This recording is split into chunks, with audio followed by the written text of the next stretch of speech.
Hello, my friends, and welcome to Secret Transmissions podcast. I am your host, Fulcrum. You can also call me Nick. I am excited. Again, last week we had a wonderful show with the women of Star Wars. And this week we are focusing in on some of our favorite topics with some special guests. But before I get too far into things, let's actually bring out our guests. Our first guest is the wonderful Kari. Here we go. Hi, everyone. And then next we have Obi-Wan Kenobi. Hello there. Hello there. And of course, we've got my good friend, Julie. Hello. So before we get started too far, on socials, Kari, where can we find you? So on TikTok and Twitter, you guys can find me at a Star Wars Tia. This is how you spell it right here. And on Instagram, you can find me at Kari Skywalker. Awesome. And Obi-Wan _Kenobi. Yes, sir. You can find me on TikTok and Instagram at obi.sean_Kenobi. You can also find me on Twitter at obishan _Kenobi with 2 eyes on the end. It's the underscore crew. I know. Coming up with names, I had to go underscores. My Instagram is just like 50 million underscores. It's a little intense. So when I'm trying to tell people, it's like Nick _, codename _, Fulcrum. Written out is fine, but with words, it's no good. And of course, we've got my good friend Julie.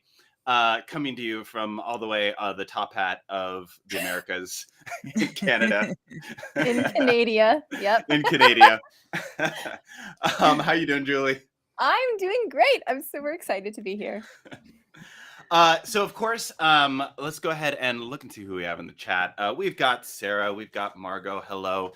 We've got a John. Hello. What have we here?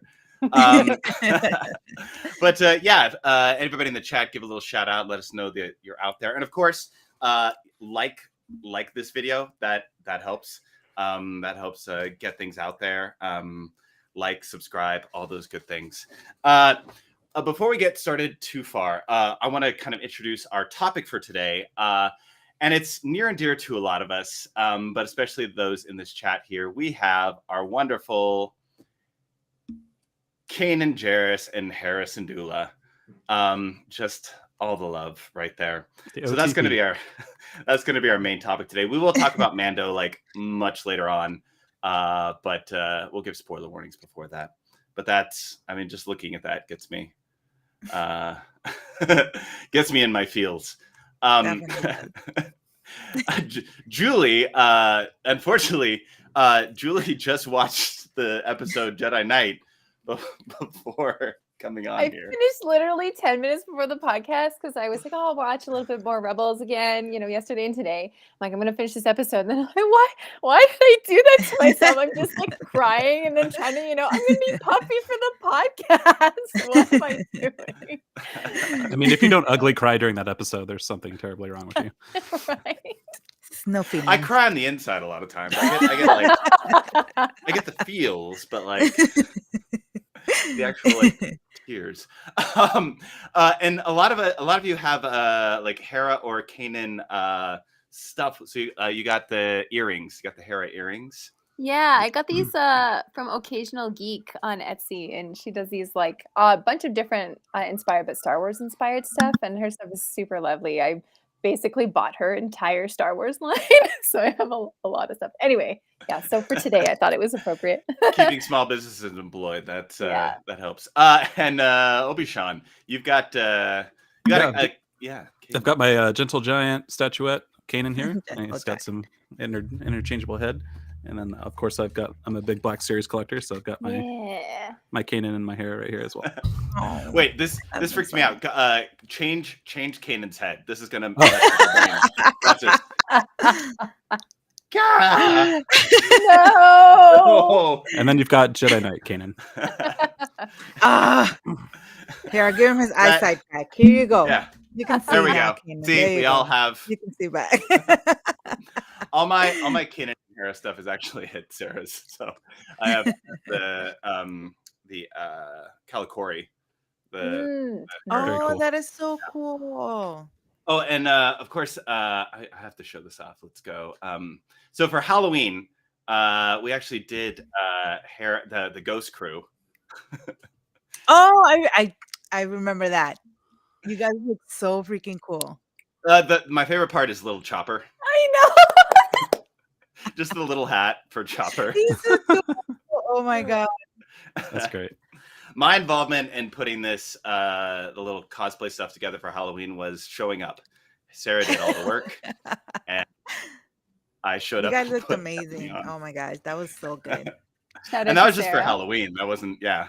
Yeah. Yeah, Kanan's lightsaber hilt is definitely up there on my list of ones I want. Oh god, me too. Yeah, me too. I still don't have that Mhm. one yet. I need to get it. So if there are any Star Wars lightsaber companies out there right now listening in, just know that we're all. I mean, Kanans. I'll plug Level Up Sabers. Master Allen does have a Oh, Kanan I hilt was on her gonna site. say Level Up Ooh. Sabers Yeah. has that. Has So- Kanan's. Yep. Yeah, if you go over to my TikTok, I have a link in my bio, and you can use that to get to the site, and then use any coupons that are on there as well. I mean, Nice. super great human.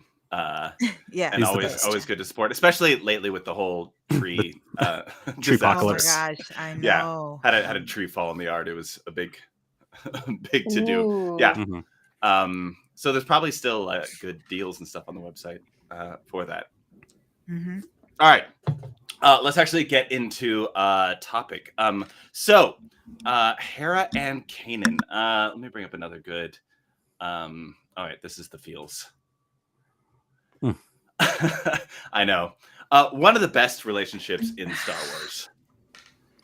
Definitely. I think the best Yeah. relationship. That's like the only relationship that has been able to be good up until the very end Mhm. Mhm. Star Wars isn't exactly known for its good relationships. at all. Yeah. I mean, I love Oh my Han and God. Leia. I love the "I love you, I know," but like their relationship is not No. not exactly what we should aspire to be. Definitely not.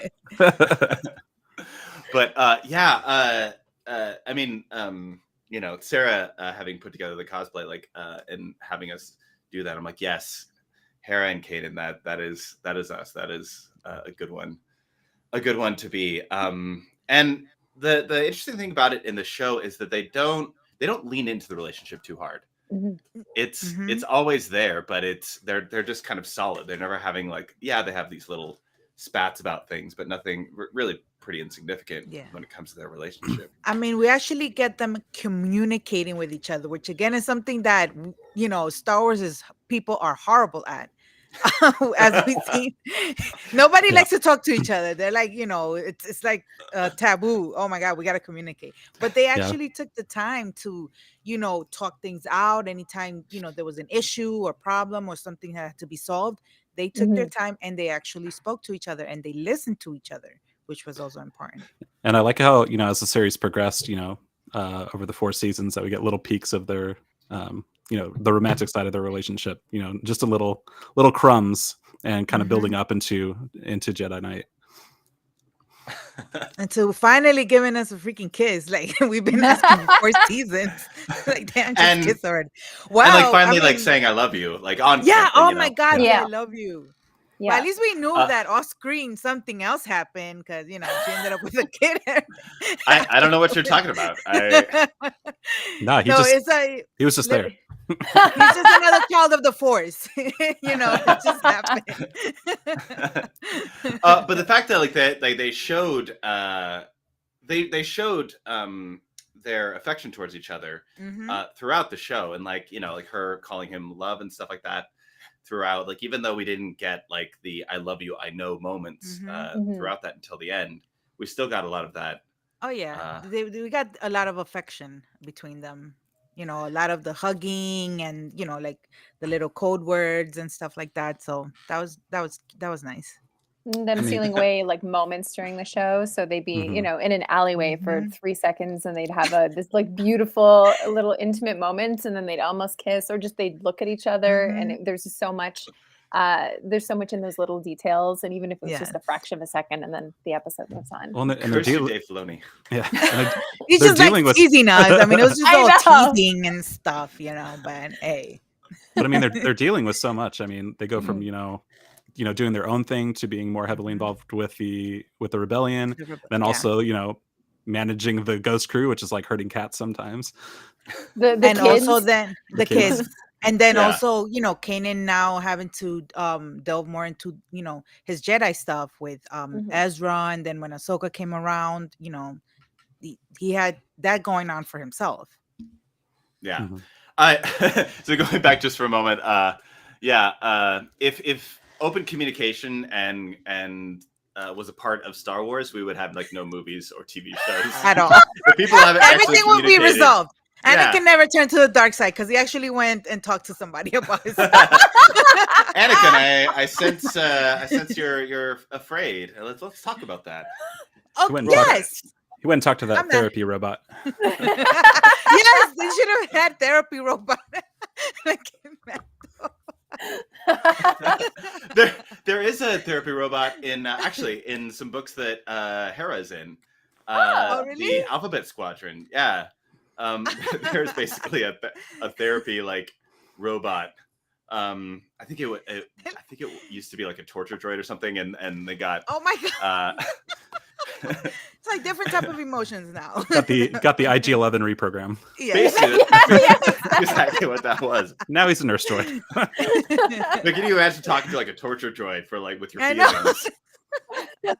It's just like No. that droid from Jabba's palace Oh yeah. that was like turning the droid Oh. upside down. Oh with my a- god, yes. And then ends up working for Boba later. And he's at Galaxy's Edge, or like a droid like that. Yeah. Oh really? Yeah, Oh, Rogers my God. Roasters. And then Is he turning the spit? Yeah, that's the one. That's so cool. and then And then the with same that- one from Book of Boba Fett is voiced by Matt Berry. Oh yeah, that's Oh, yeah. right. cool. Yeah, yeah. Oh man. Yeah, I love him. Going back to that, like the fact that everybody has like terrible communication, stuff like that. Just looking at George Lucas's life and kind of what he went through, like it kind of makes sense that like the person who's going to write relationships doesn't necessarily have a great one. Yes. So yeah, thankfully we've got other people taking that over. But yeah, anybody writing Star Wars, we'd like healthier role models. That'd be great. Yes. Yeah. Please and thank you.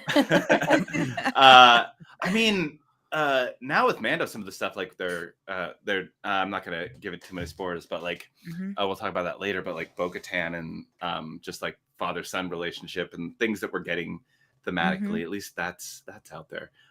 Speaking of the Ghost Crew, I saw this picture and I thought Band it of was Misfits. That is cool. Yay. Oh my cool. gosh. You've got the menace there flying over everybody. Right? Chopper. Of course. Chopper's He's my like, I'm favorite. going for the throat. Yeah. The tie wings just being blown off. I know. I loved rewatching Rebels, like watch it the first time and then watch it a second time about a year later, and how much more you can understand Chopper the second time through. It's like you can actually understand most of his dialogue without them kind of prompting. Mhm. They did a great job with it. Because it's partially voiced by Dave Filoni, right? Yeah, it is. Yes. Yeah. Yeah. He is, yeah. It is. Which is great. And now we've got Dave Filoni as Chopper and Wolf. Trapper Wolf. Trapper Wolf. Thank you. I'm like, that's the one. All right.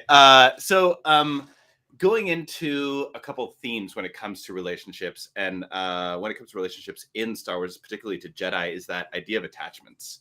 Mhm. And that idea with the Jedi code that that they really avoid attachments, and that when we see that in like the prequels, we have a very kind of narrow view of like what attachments are. It's like like no relationships whatsoever, or Mhm. people you care about. That's kind of like the extremity that they start to go to. But Hera and Kanan show us kind of another side to that. Mhm. Because at no point in time does Kanan ever like go dark when it comes to his attachments. I mean, he gets focused when it comes to the Grand Inquisitor, Yeah. but never actually like draws on the dark side with that. And it's really interesting to see that perspective in the same kind of era that we get the kind of no attachments aspect. Do you guys have any thoughts on that idea of attachments and what we see in them? Well, I don't know if he necessarily would have been ready to let go before he was blind and went through the training with the Bendu and everything like that. But the reason why so many people say that Kanan Jarrus is like the perfect Jedi is because at the end of the day, he was able to sacrifice everything. He was able to let go of all of his attachments and save his friends and the people he loved. Oh, most definitely. I mean, not the way we wanted it to go, but yeah, no, exactly. But But I mean, that it was I'm one beautiful. I'm one of the people that says that he's like my idea of what a Jedi should be, because he was able to find that balance that Mhm. the Jedi Order was so strict on for so many years, um, and I think that going blind opened up his mind more about being able to process what it was that he was feeling, what his relationship was to everybody that he cared about and stuff.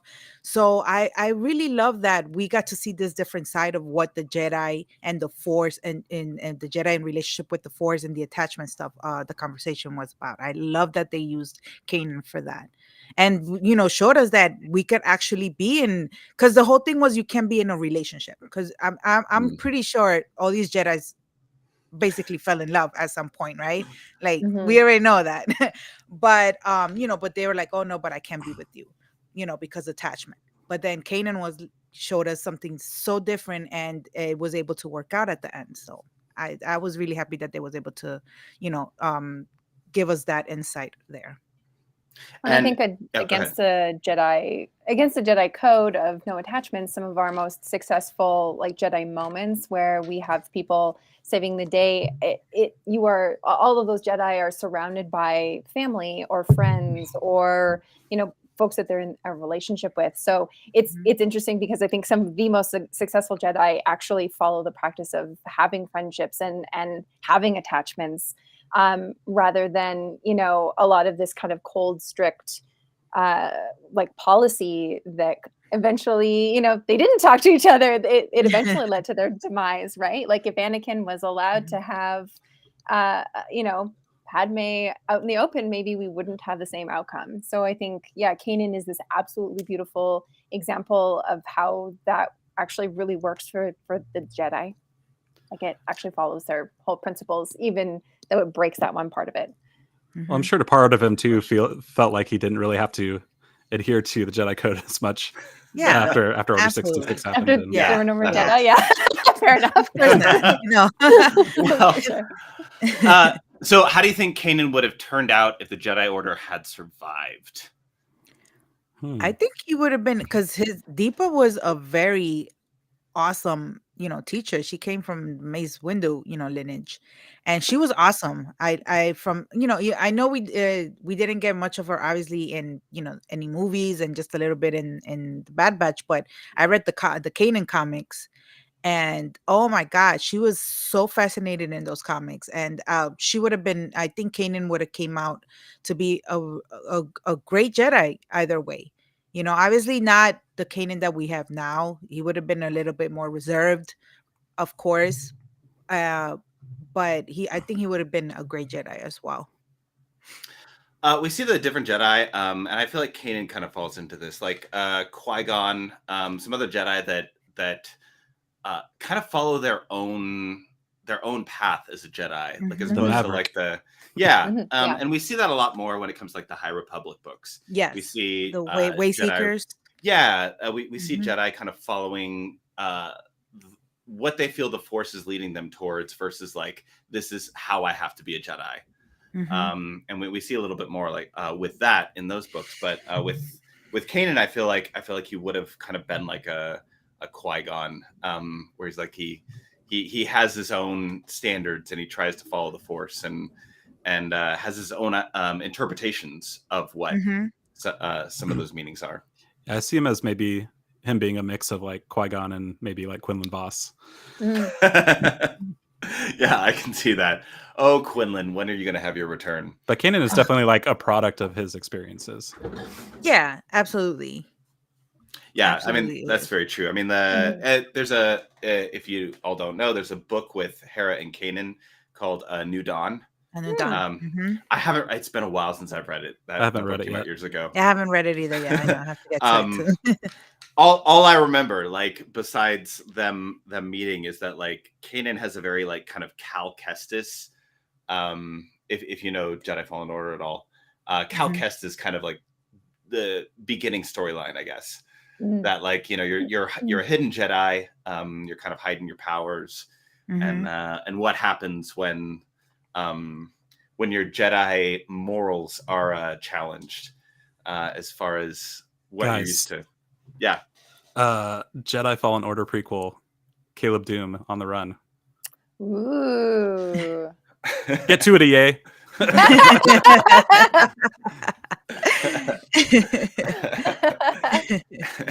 And give me some give us some money for it. That'd be Yes. Yeah, exactly. You heard it here first. And of course it would just probably be called Doom, Yeah.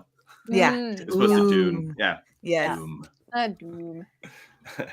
Jedi Doom. So with Kanan, we saw in Order 66, unfortunately, yet again, the kind of beginning of Bad Batch, and we saw what he went through, and the fact that a lot of Jedi, like Cal, Obi-Wan, everybody kind of sustained, like they stayed hidden, but to see Kanan develop not only relationships, but the central theme of pretty much all of Star Wars, in my opinion, is found family.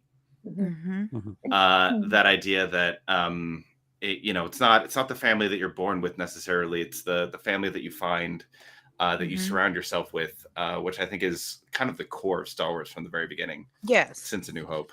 Absolutely, it is. And I the Ghost Crew is one of my favorite like found families. Absolutely, yeah. Because they're all came from such different backgrounds, they're so different, but they were able to develop that love for each other in spite of those differences. You've got a Mandalorian, a Jedi, a war menace, a street rat, a Twi'lek or Twi'lek, depending on how do all of you say it? Twi'lek, I say Twi'lek. Twi'lek. You can pronounce anything in Star Wars however you want. I know, yeah, it doesn't matter. George Lucas and a Lasat. He was a soldier, right? He was like some type of imperial soldier or something. Yeah, I don't know if he was. He wasn't imperial, but he was a. No, not like for the Empire. I'm saying like for the Lasat. Yeah, it was like general? high tier. Yeah, he was like a captain or a commander or a general or something like that. Yeah, because we meet a Lasat that served. Yeah, under him. Yeah. Which, fun fact, the Lasat was the original concept design for the Wookiees. Oh, really? According to Ralph McQuarrie. Oh, that's great. Yeah, I love Ralph McQuarrie. I have like a lithograph of Ralph McQuarrie. Well, and so much of Rebels in general is based off of his designs. The thinner, sleeker lightsabers and kind of the different character designs. Oh, Dave Filoni and I mean all of like Lucasfilm, ILM pull so much from Ralph McQuarrie's stuff. I mean, stuff we see in Mando, and everything else. It's all even to the concept art that plays at the end of each episode, which I always watch through. I love seeing the concept art. So good.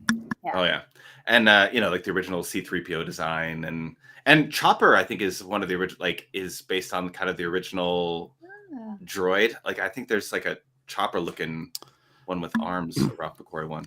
Actually, that Rebels episode where there's that like blue, it looked like a protocol droid, but it was like actually like an assassin droid.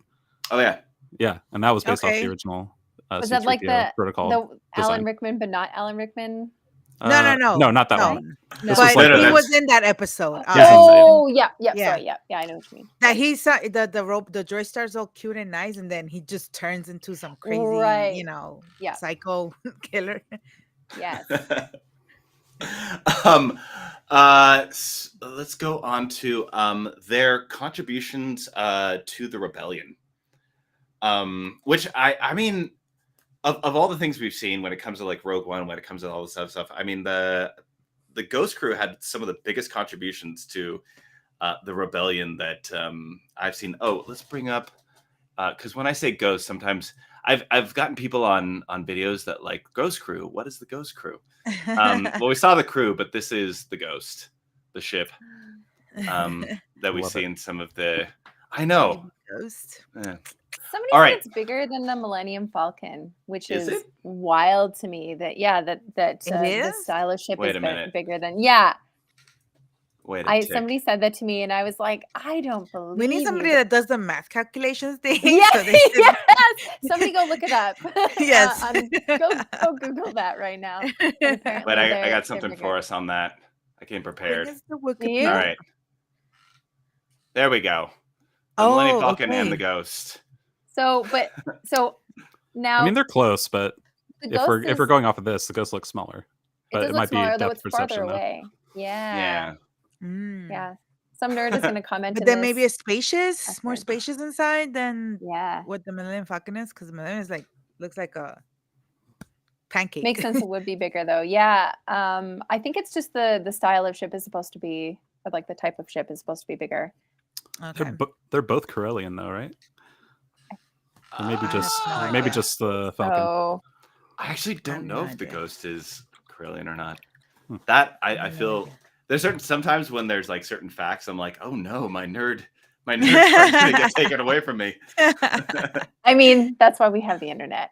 Apparently, it's a we got VCX Wikipedia for that. I Yeah, know. exactly. VCX 100 light freighter is what it is, according to the Googles. So Sarah says that reminding us that they also have the shuttle, the Phantom inside Yeah. the Right, Ghost. inside So the Ghost. it would make sense that it's slightly larger Yeah. than the Falcon. That's right. They have their own quarters and everything too. So Mhm. the Because it because just the inside looks bigger than the outside. Well, the It's a Falcon doesn't even TARDIS. have its the Falcon doesn't even have its escape pod anymore. Yeah, that's right. I actually love Oh man, that. that when Solo came out and I saw the Falcon with the escape pod in front, I'm like, this is weird. Why does this This look is strange? I spent decades and this is unfamiliar. Don't worry, The Han Ghost took is care the of it. TARDIS. Yes. Yeah, The Ghost is the exactly, TARDIS. Sarah. I mean, we've got world between worlds, so this makes sense. Hey, Yep. I mean, we did pull some of that stuff. So Wibbly wobbly timey-wimey stuff. Yeah, absolutely. and we got killer droids. I mean, hello. Time Lord technology for the win. Yeah, exactly, Margot. I think Chopper has Dalek in him. Oh, yes, 100%. Exterminate. Exterminate. That's his. That's has like a his similar favorite voice, actually. Yeah. Does. It's- Well, he like does, like beats up somebody, goes, hey, like he has this little Yeah. cackle. He's so funny.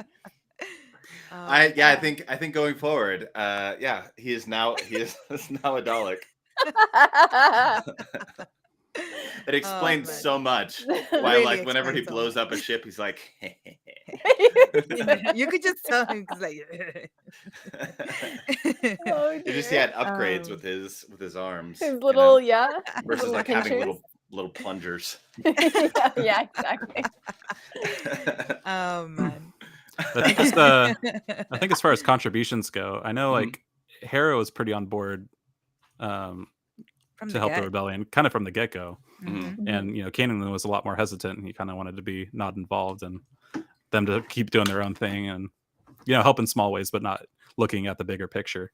And it took a lot of time and character development to get him there. Well, I I think think Hera it is was- like fiercely loyal to the rebellion and the concept of it and saving the galaxy. And I mean, I know any a lot of their points in the relationship where they might have disagreements had to do over her loyalty to the rebellion and putting the rebellion first, even Mhm. before herself and her other relationships and her family. Even though she kept them safe, that was kind of her ultimate goal. She gets Yeah. that from her parents. Yes, for sure. exactly. I think Kanan's hesitation has to do a lot with PTSD of what happened to him, seeing what the Empire is capable of. Mhm. Mhm. Growing up as basically having to go through all these struggles as he grew up, and he's seen a lot, and I think it's very much a big fear because of the people that he loves, and he wouldn't want his family to be to suffer under the thumb of the Empire, knowing because he knows what they're, like I said before, what they're capable of.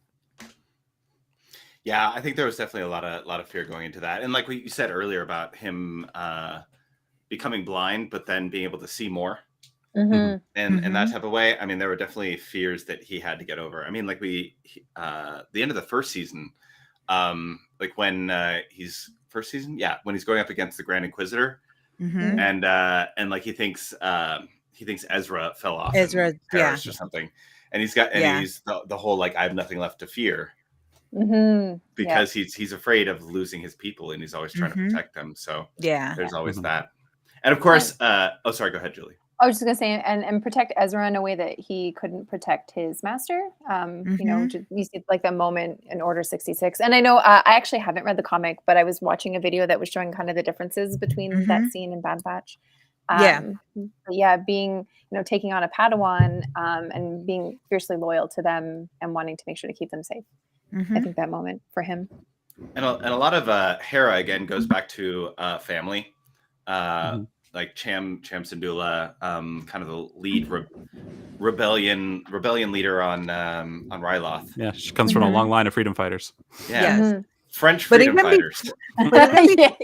Even before, right, when we saw in the Bad Batch, he was wasn't he an actual leader like of his people? Yeah, he was in Clone Wars.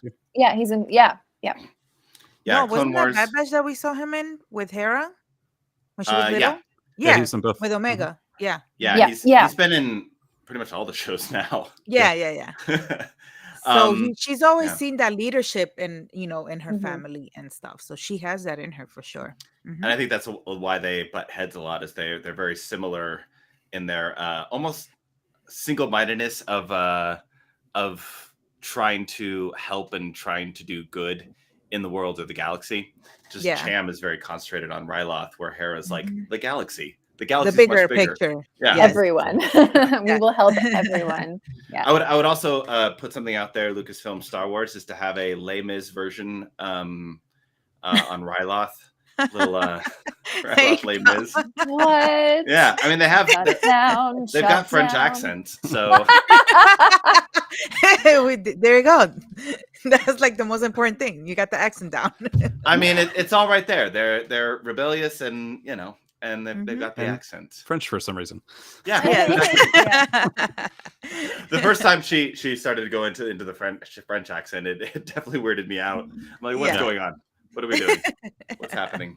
It was an interesting code switching moment, I wondered if she had been with the rebellion so long that she just kind of fell out of her accent and then goes back into it with her. Well, she's not the only Twi'lek to do that as well. I think the further away they get from Ryloth and the more time they spend outside of their home, like it kind of fades.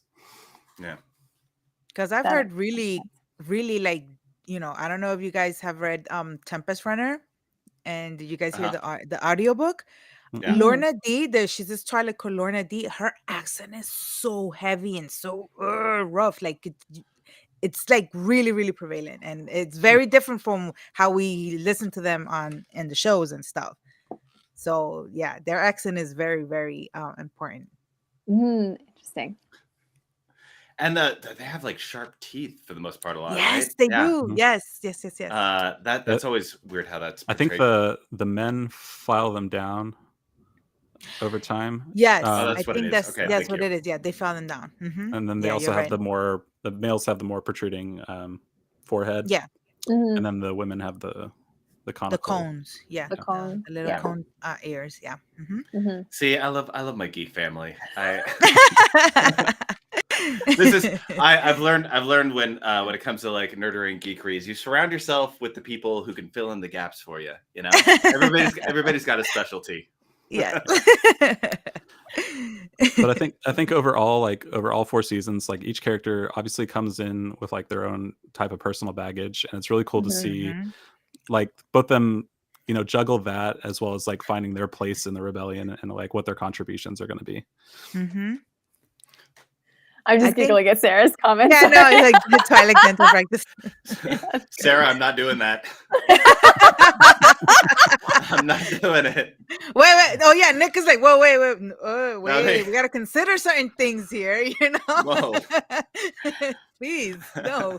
Mhm. But I think it's I love that like Sean was saying that they, even though they came in with their own baggage, and they took their time to show us each of them overcoming those obstacles that they've been dealing with, those demons that they've been dealing with. The one with like the Sabine one, when it was her turn, Mhm. and they did it with the dark saber. Oh my god, I thought that was so beautiful, her having to Mhm. confront It's one of my herself and favorite those arcs. other things. Yeah. Yes, Mhm. it's amazing. And then just I mean, if we're gonna talk about like contributions to the rebellion, they basically defeated the empire on their planet. They were able to save their planet. How many people can say that from the rebellion? Everybody else in the rebellion is just fighting, off the galaxy, out in space and stuff, but they were able to keep their planet safe and kick Mhm. them out. That's like a huge, accomplishment for them. I mean, they helped save multiple planets like Mandalore Yeah. and Lothal. Mhm. Yes.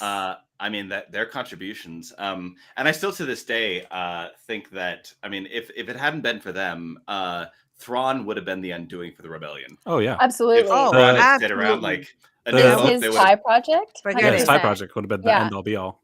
Exactly. I mean, those I just watched that episode yesterday, today. Just the fact that they, stole the schematics and brought them to the rebellion and said, like, we can't fight these, so we have to prevent this from being destroyed. And they were humming and hawing, and Hera went, "No, we're doing this right now." Like she, Mon Mothma came up to her and said, like, they're still debating, and she marched right in there, and she's like, Yeah. "This is what we're doing." So she I think for me that's up huge. there, same level as them getting the Death Star plans and destroying Death Star, getting rid Yeah. of Thrawn like that and getting rid of that program, because that would have been a game changer for the Empire for Oh, sure. 100%. There's one of the Thrawn books. It kind of goes into that idea that the TIE project and Thrawn's TIE project and the Death Star were kind of competing against each other a little bit. I believe so. Yeah. In that, and there were the two things that were going to bring down the rebellion essentially, and create fear and strike that, and then they were pretty much on par with how devastating either one could be. But I think the immediacy was the TIE project being destroyed is what led them to be able to actually destroy the Death Star. Absolutely. I would also say honorable mention the B-wing prototype. Yes. Oh yeah, the introduction to the B-wing, is freaking awesome. And Hera, let's face it, Hera's the best pilot in the rebellion. Yeah. Having her wash moment. I'm a leaf on the wind. Too soon. With the much better ending. I know. Much better we will ending. we will not let Hera get washed out. No, she will not get impaled.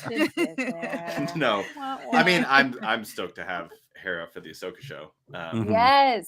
Oh my gosh. Even if it's for just a little bit, like having her on screen is going to be so awesome. Yeah, exactly. And who knows, until we get an actual trailer, probably at Celebration.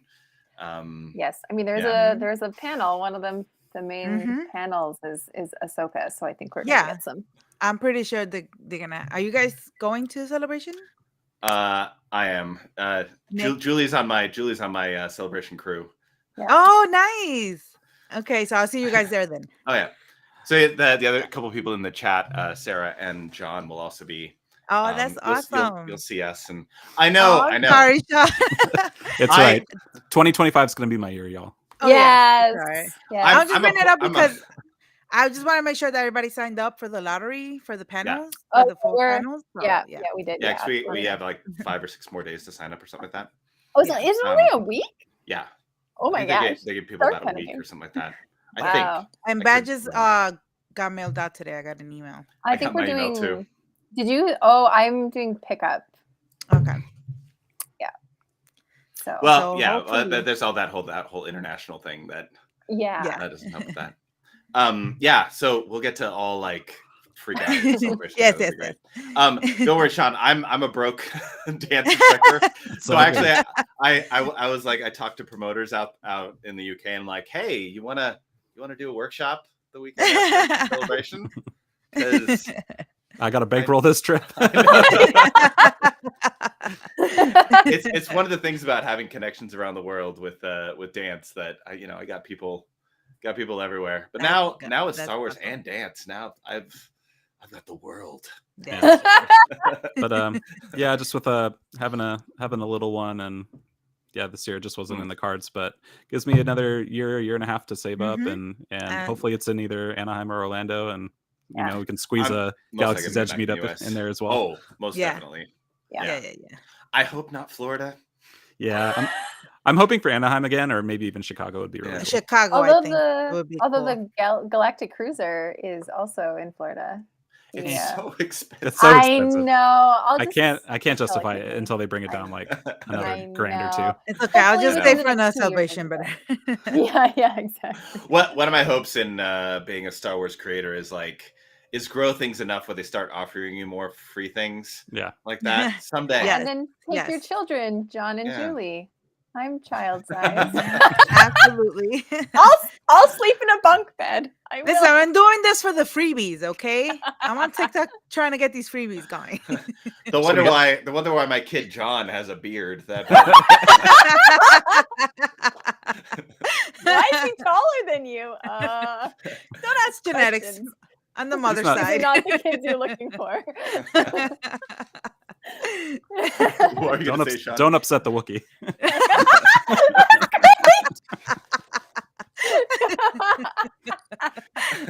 Let the Wookiee win. Oh my goodness. Yeah, I mean he's definitely adopted. Found family, right? For sure. It's found Found family. There we Found go. family. I You can't go found wrong him. with found family. He was wondering, and I took him in.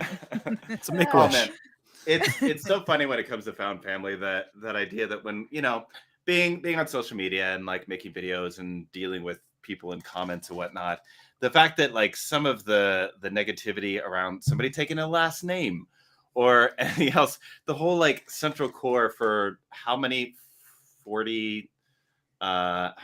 years, 40 do the math, 40 something years of Star Wars found family. Don't make me math. I can count up to 8. It's 40th anniversary of Return of the Jedi. Return of the Return of Jedi, the so Jedi. 46 years.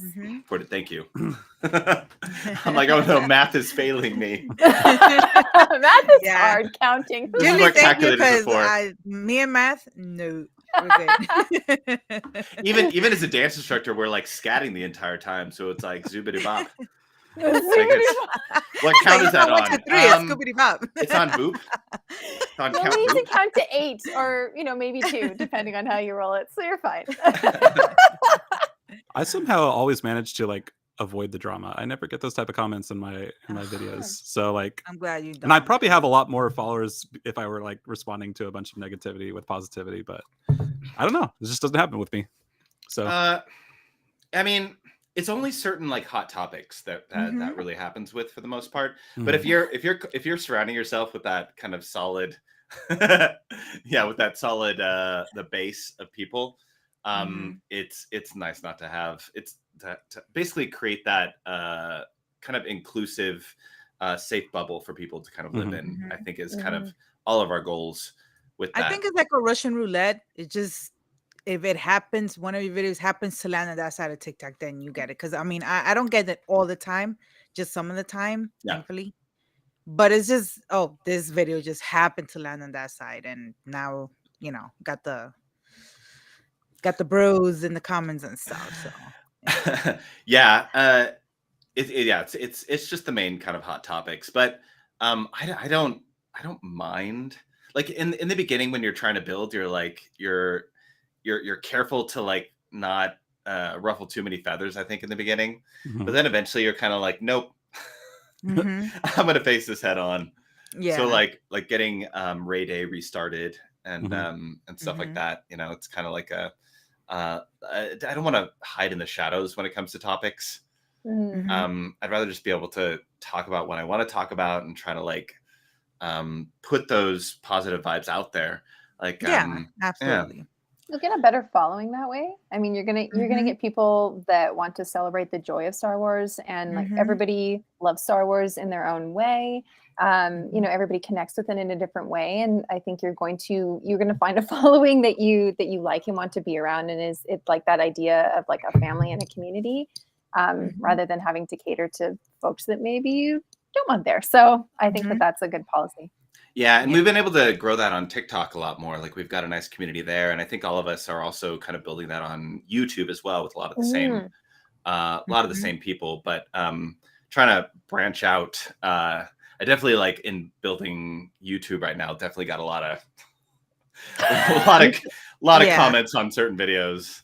I think YouTube is worse when it comes to stuff like that.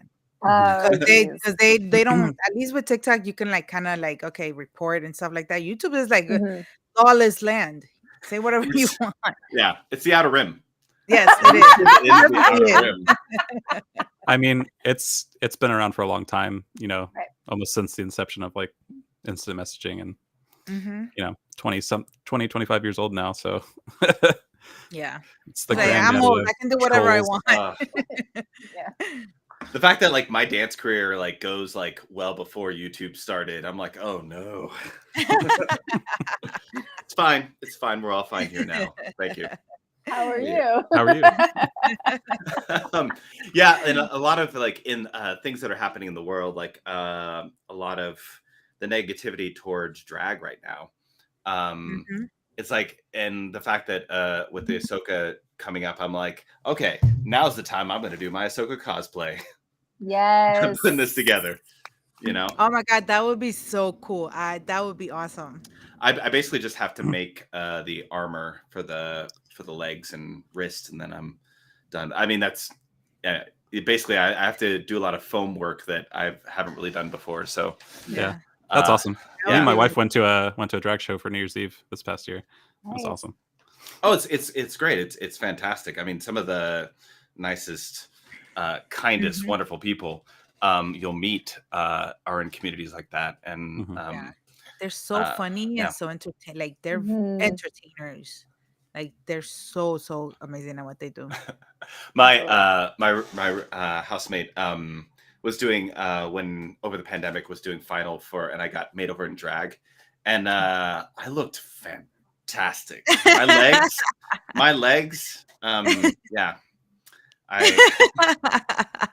So there you put go. on heels and like I've followed in heels like dancing my first time. I'm glad I did not fall over. It was it was hit and miss for a second there. But yeah. So going back to some of the topics, I know with that is I know wanted to mention Fulcrum as well. I know Obi-Shan. Let me get a picture up of that.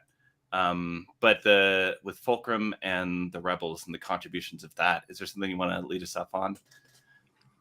I just think it's like, I feel like Ahsoka is kind of a tipping point for the whole Ghost crew as far as like how much they want to get involved in this fight. And even, Ezra pulling her out through the world between worlds, changed everything. And then her involvement later on. But yeah, I think like it's interesting to think about like where their trajectory would have gone had, Ahsoka not, come back and helped out with the rebellion and become Fulcrum and her involvement in that. So I want to know what everybody else thought about that as well. Ahsoka. I mean, my whole thing is codename Fulcrum, right? So like I'm for it. And Ahsoka is definitely one of my favorite characters of the last 20 something years. I mean, now thankfully like Kanan and Hera are up there as well. But just the story arc that we see with Ahsoka, I very much relate to. But the fact that through all of it and through everything she's been through, like she's still found her way back to fighting the good fight and helping out and continuing to do so. Even now when we see her in live action, is trying to do good and has always been the symbol of what I felt a Jedi really is, like embraces. And Ahsoka was that. But just the idea of having Ahsoka being tied to the rebellion and being a big part of that, finding that out later on. Oh man, that brought me so much joy. Right. As soon as she came down the ladder. Oh man, that was such a moment. That was such a moment seeing her down, and I love that. And I guess now with the I like that with the Bad Batch, we're kind of getting here snippets here and there of how maybe the whole Fulcrum thing got started, because we know Rex has to be involved somehow. Bail Organa is involved somehow. The Martez sisters are involved somehow. Was it Bail that recruited her for this position, which I'm guessing it is, because he's the one like kind of organizing everything through the back. So I don't know. Or was Ahsoka even the original Fulcrum? Was there somebody before her before she took over the mantle? It'd be really cool if like they're setting up maybe even Omega to be the original Fulcrum. There is some like little tidbits. I know Saw Gerrera used the codename Fulcrum, I think, at some point. Like early in the Clone Wars. I thought I saw somewhere that the name Fulcrum, there was some kind of code name between Anakin and Ahsoka. It was like the name came from. It was from the Clone Wars. Anakin, Ahsoka, I think Saw Gerrera, and I think Rex was involved in that too. Or Obi-Wan. Yeah. Obi-Wan. There was a frequency that they used. Yes, that's what it was. Okay. Yeah, that's what it was. And then Ahsoka picked up the name. She decided that her codename was going to be Fulcrum later on. And that's why the symbol is her little markings too. Yeah, they're in the corner. And we see a bit of in Tales from the Jedi, if folks have seen that. With the moment that she decides to join the rebellion in that series. So yeah, I'm very curious. I want to know more about how this came about, because like the Fulcrums were so integral to the rebellion and getting information through. So I'm curious to see if we're going to see that more in Bad Batch or. And of course, we got Callus. Sorry, go ahead. Yeah, no, I just want to say something. I've seen the Bad Batch up until the next episode, right? Today's next next week's, because I got screeners. Okay. So I was able to cool. up until episode 14. Oh, okay. I think we're heading towards that way of how everything came together, and you're gonna see next week why I'm saying that. I haven't seen the next week's title is called Tipping Point, I believe. Oh, So, and you're gonna next episode is a very important one. I'm just gonna let you guys know, and I'm thinking that because of that, I am assuming that the two last episodes, I haven't seen them yet, but it's good. They're gonna be crazy based on that episode. Just I'm not gonna say anything else, but you're gonna see that it's a very important episode, and it will be. I'm looking at your expressions. I'm seeing. Yeah. I don't see anything. Nothing. Never mind. I will say you're gonna love it for sure. All right. You're gonna love it for sure. But I think because based on just that last episode that I was able to see, they are gonna start giving us more information on the whole Fulcrum thing.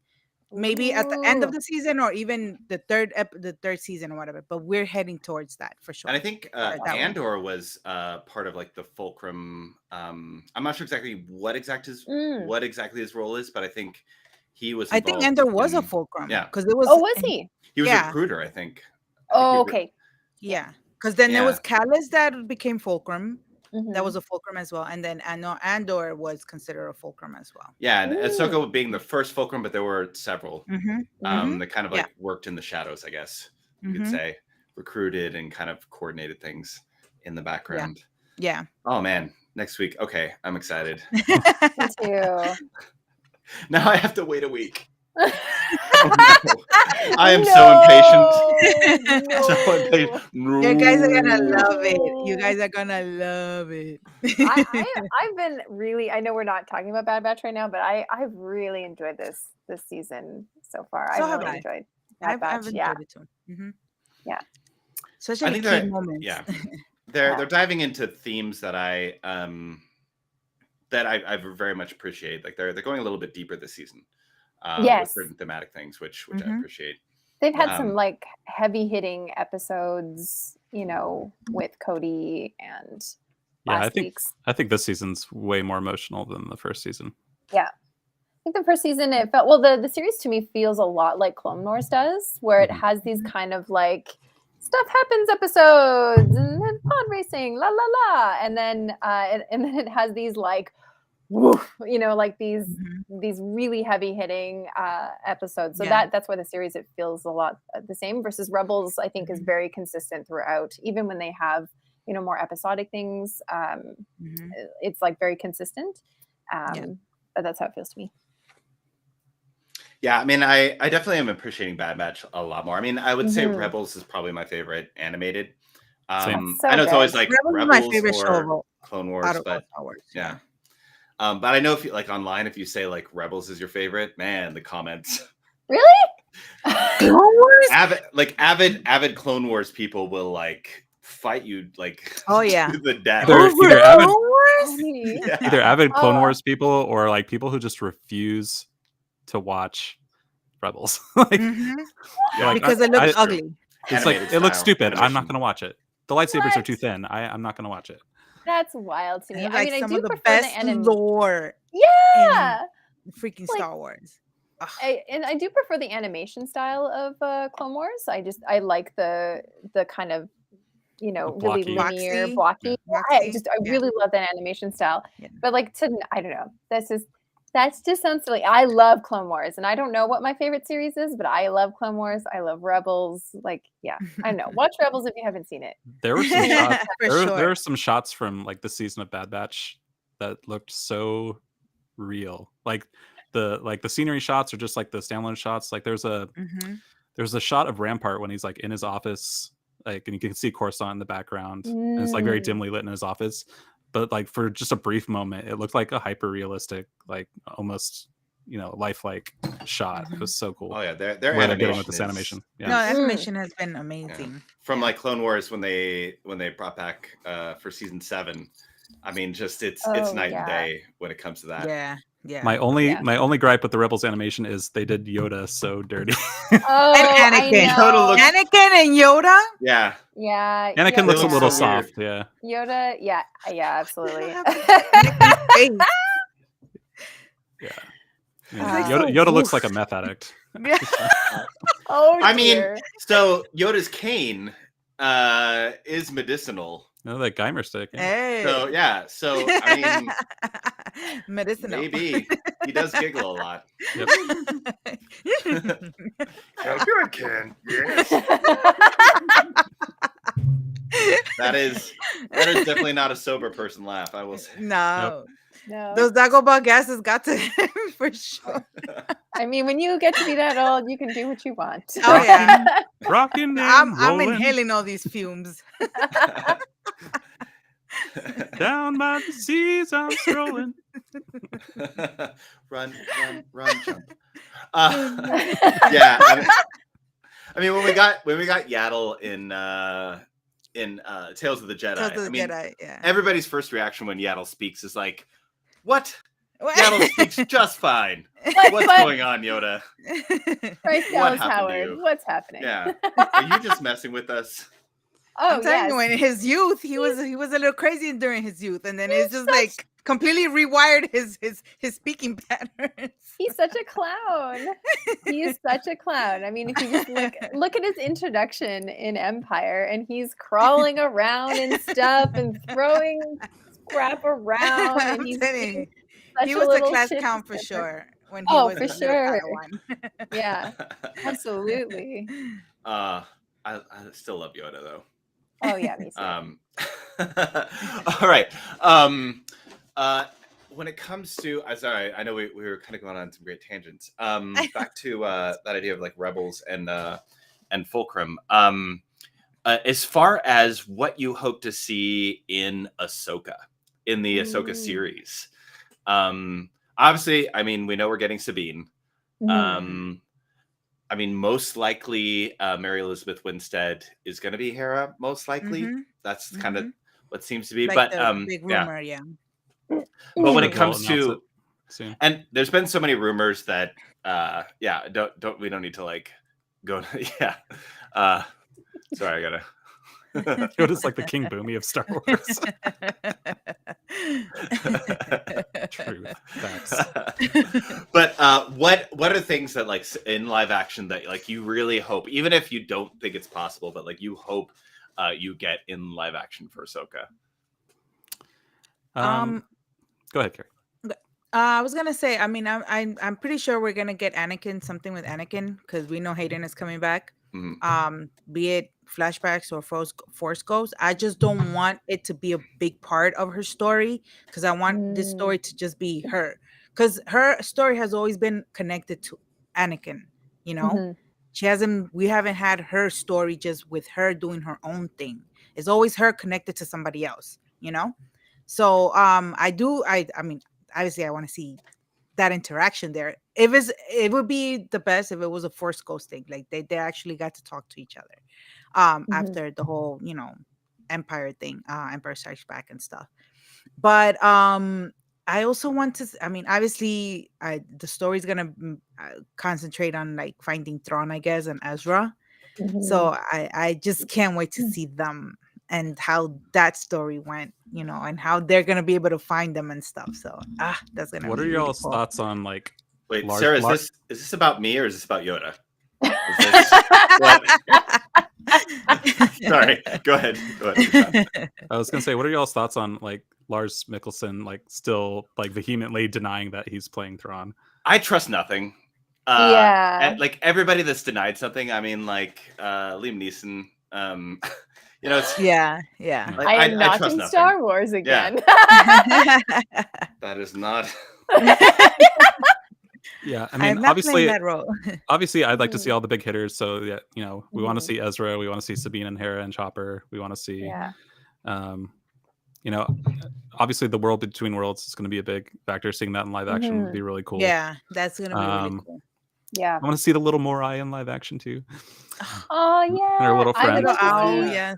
But overall, I'm hoping that like all those things don't overshadow Ahsoka's story, and that we see like what the end of her journey, or her finishing her story arc is going to look like. And I hope it hopefully it mostly focuses on just her character. But I hope we get to see a little bit of another interaction with Luke and Ahsoka too. That'd be really cool. Like, I know that, when they like first met up, because obviously like in Mando, that wasn't the first time they had interacted. I would agree with that as well. That I think I love how the shows tie in with each other. I mean, I do get really excited to see my most beloved characters in different series, but I do want the focus to be on Ahsoka. So because she's grown up, like she's grown up, she's in her 40s now. What has she been doing, and her dedication to Ezra I think is really interesting because he saved her. But I agree that I want to see what's happening with her and where she's going. And also with that, I want the Hera Ahsoka Sabine team up. Yes. Oh yeah. All the ladies. That girl power moment. Let's go.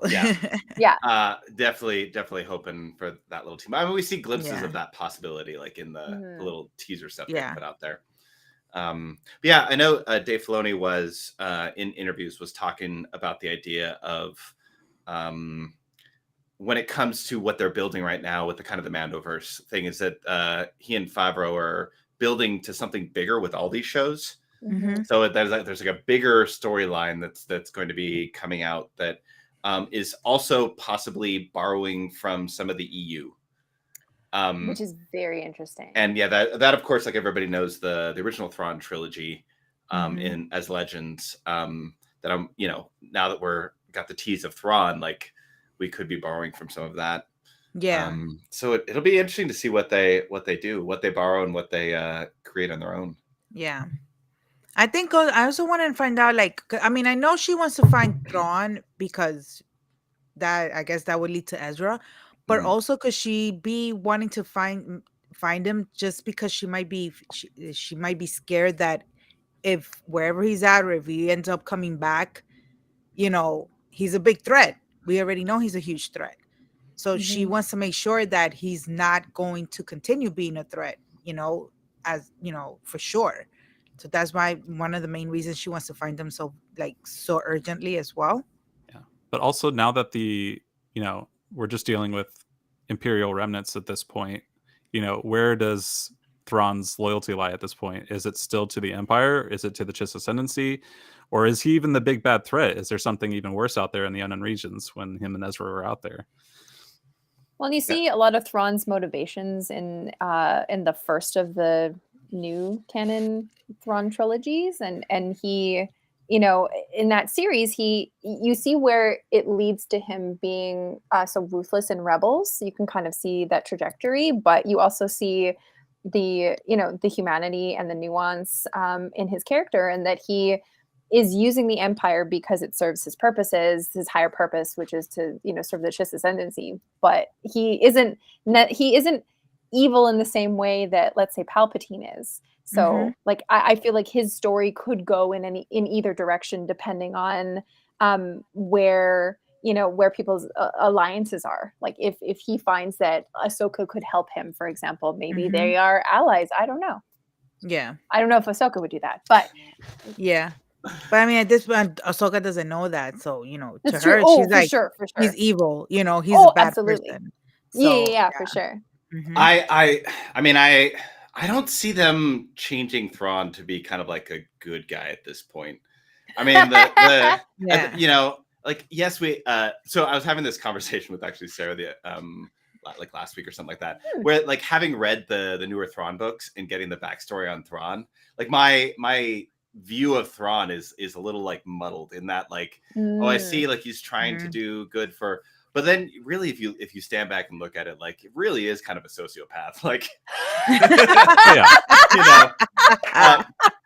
does like he likes art, ends a lot of lives, like at the end of the day, art, okay. Yeah, he's interested in cultures.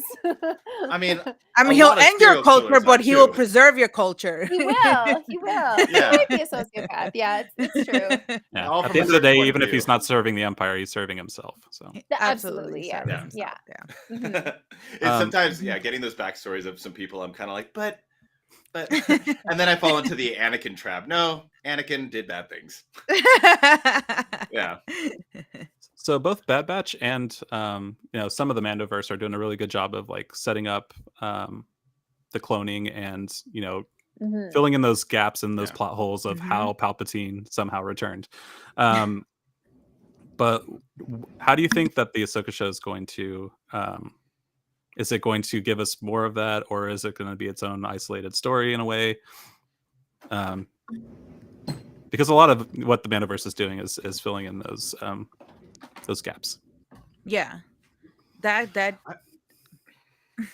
I feel like a lot of the shows that we're getting right now is all filling in gaps. I mean, yes, Andor, we got a lot of Bad Batch, and they're all like similar themes in certain ways. You got the cloning theme throughout all of it. You've got so this series will take place similar around the same time period we are with Mando right now. With Mando, I don't know if there'll be a time jump any direction, but basically around the Mandoverse time period. Yeah. I don't know exactly how they're gonna set up the show. If it's like we're gonna see Ahsoka before we see Ahsoka in Mando, or like in Mando, after. Yeah. Right. Yeah. But I was gonna say something brilliant, and it's and now it's gone. That's how it always is. A little crazy, a little genius. Gotcha. Exactly. Right. That's the creative brain. Sorry, Sean. Repeat your question. That's what it is. My question was, how do you think Ahsoka's story is going to serve? Right. Thank you. The sequel trilogies the same way that like Mando and Bad Batch are filling in those like gaps with the cloning and Palpatine, eventually coming back. I think it's all leading to the same. Basically, the way they've been talking about it, Filoni and Favreau, it's all like setting all of that kind of universe up. Whether it's direct or indirect, it's all like opening up and kind of filling in the holes that we all have question marks about. Yeah. We're getting that through all the eras. It's interesting because you got Bad Batch that's just kind of a little bit after Order 66. You've got Mhm. Andor that's a little bit after that. And then of course Mando is kind of spanning like over several Mhm. years after Return of the Jedi. So we're getting all Yeah. the good stuff. I'm not sure exactly what Skeleton Crew is. And I think it's around the same Mandoverse time period. Mm. Yeah, it is. I think I heard something that they're gonna be dealing with the pirates that we saw in the first episode of Mando. Oh, Mhm. Ah, So the pirates. Okay. Swamp Thing Captain. Salad the Hutt. I heard Yes. I heard a rumor or a theory that Jude Law's character is going to be playing a younger Lor Santeca, but I don't know how true that might That's be. interesting. I see that. Okay. Yeah. Okay. So we're gonna thirst over Lor Santeca now. Okay. To me, she's royalty. Like, yes. I just love that name keeps coming up because now that we get it a lot on the High Republic, the Santecas, Mhm. they're like such Yeah. a big name in the galaxy, and it's interesting to know that it's been like this for hundreds of years. They've been such a Well, and his influential relationship with person. Leia and Luke as well. Yeah, he's in the Luke book, the Sith one. Yeah, Shadows of the Sith. Thank Shadow you, of the Shadow of the Sith, yeah. Sith. Yeah. Laura's in that one. So yeah, there's definitely a possibility that could all set up. Mhm. I don't know, the fact that we're getting basically in the MCU of Star Wars. I'm not mad. I'm not mad Yeah. about that. No, We're in the golden age, y'all. Yeah, totally. Yeah, I love the story. I'm enjoying the stories, and I want them to. I'm enjoying that, even though of course there's this one connecting story, we're getting all these little veins of different other stories, and I enjoy that. That's expanding the galaxy, expanding the lore.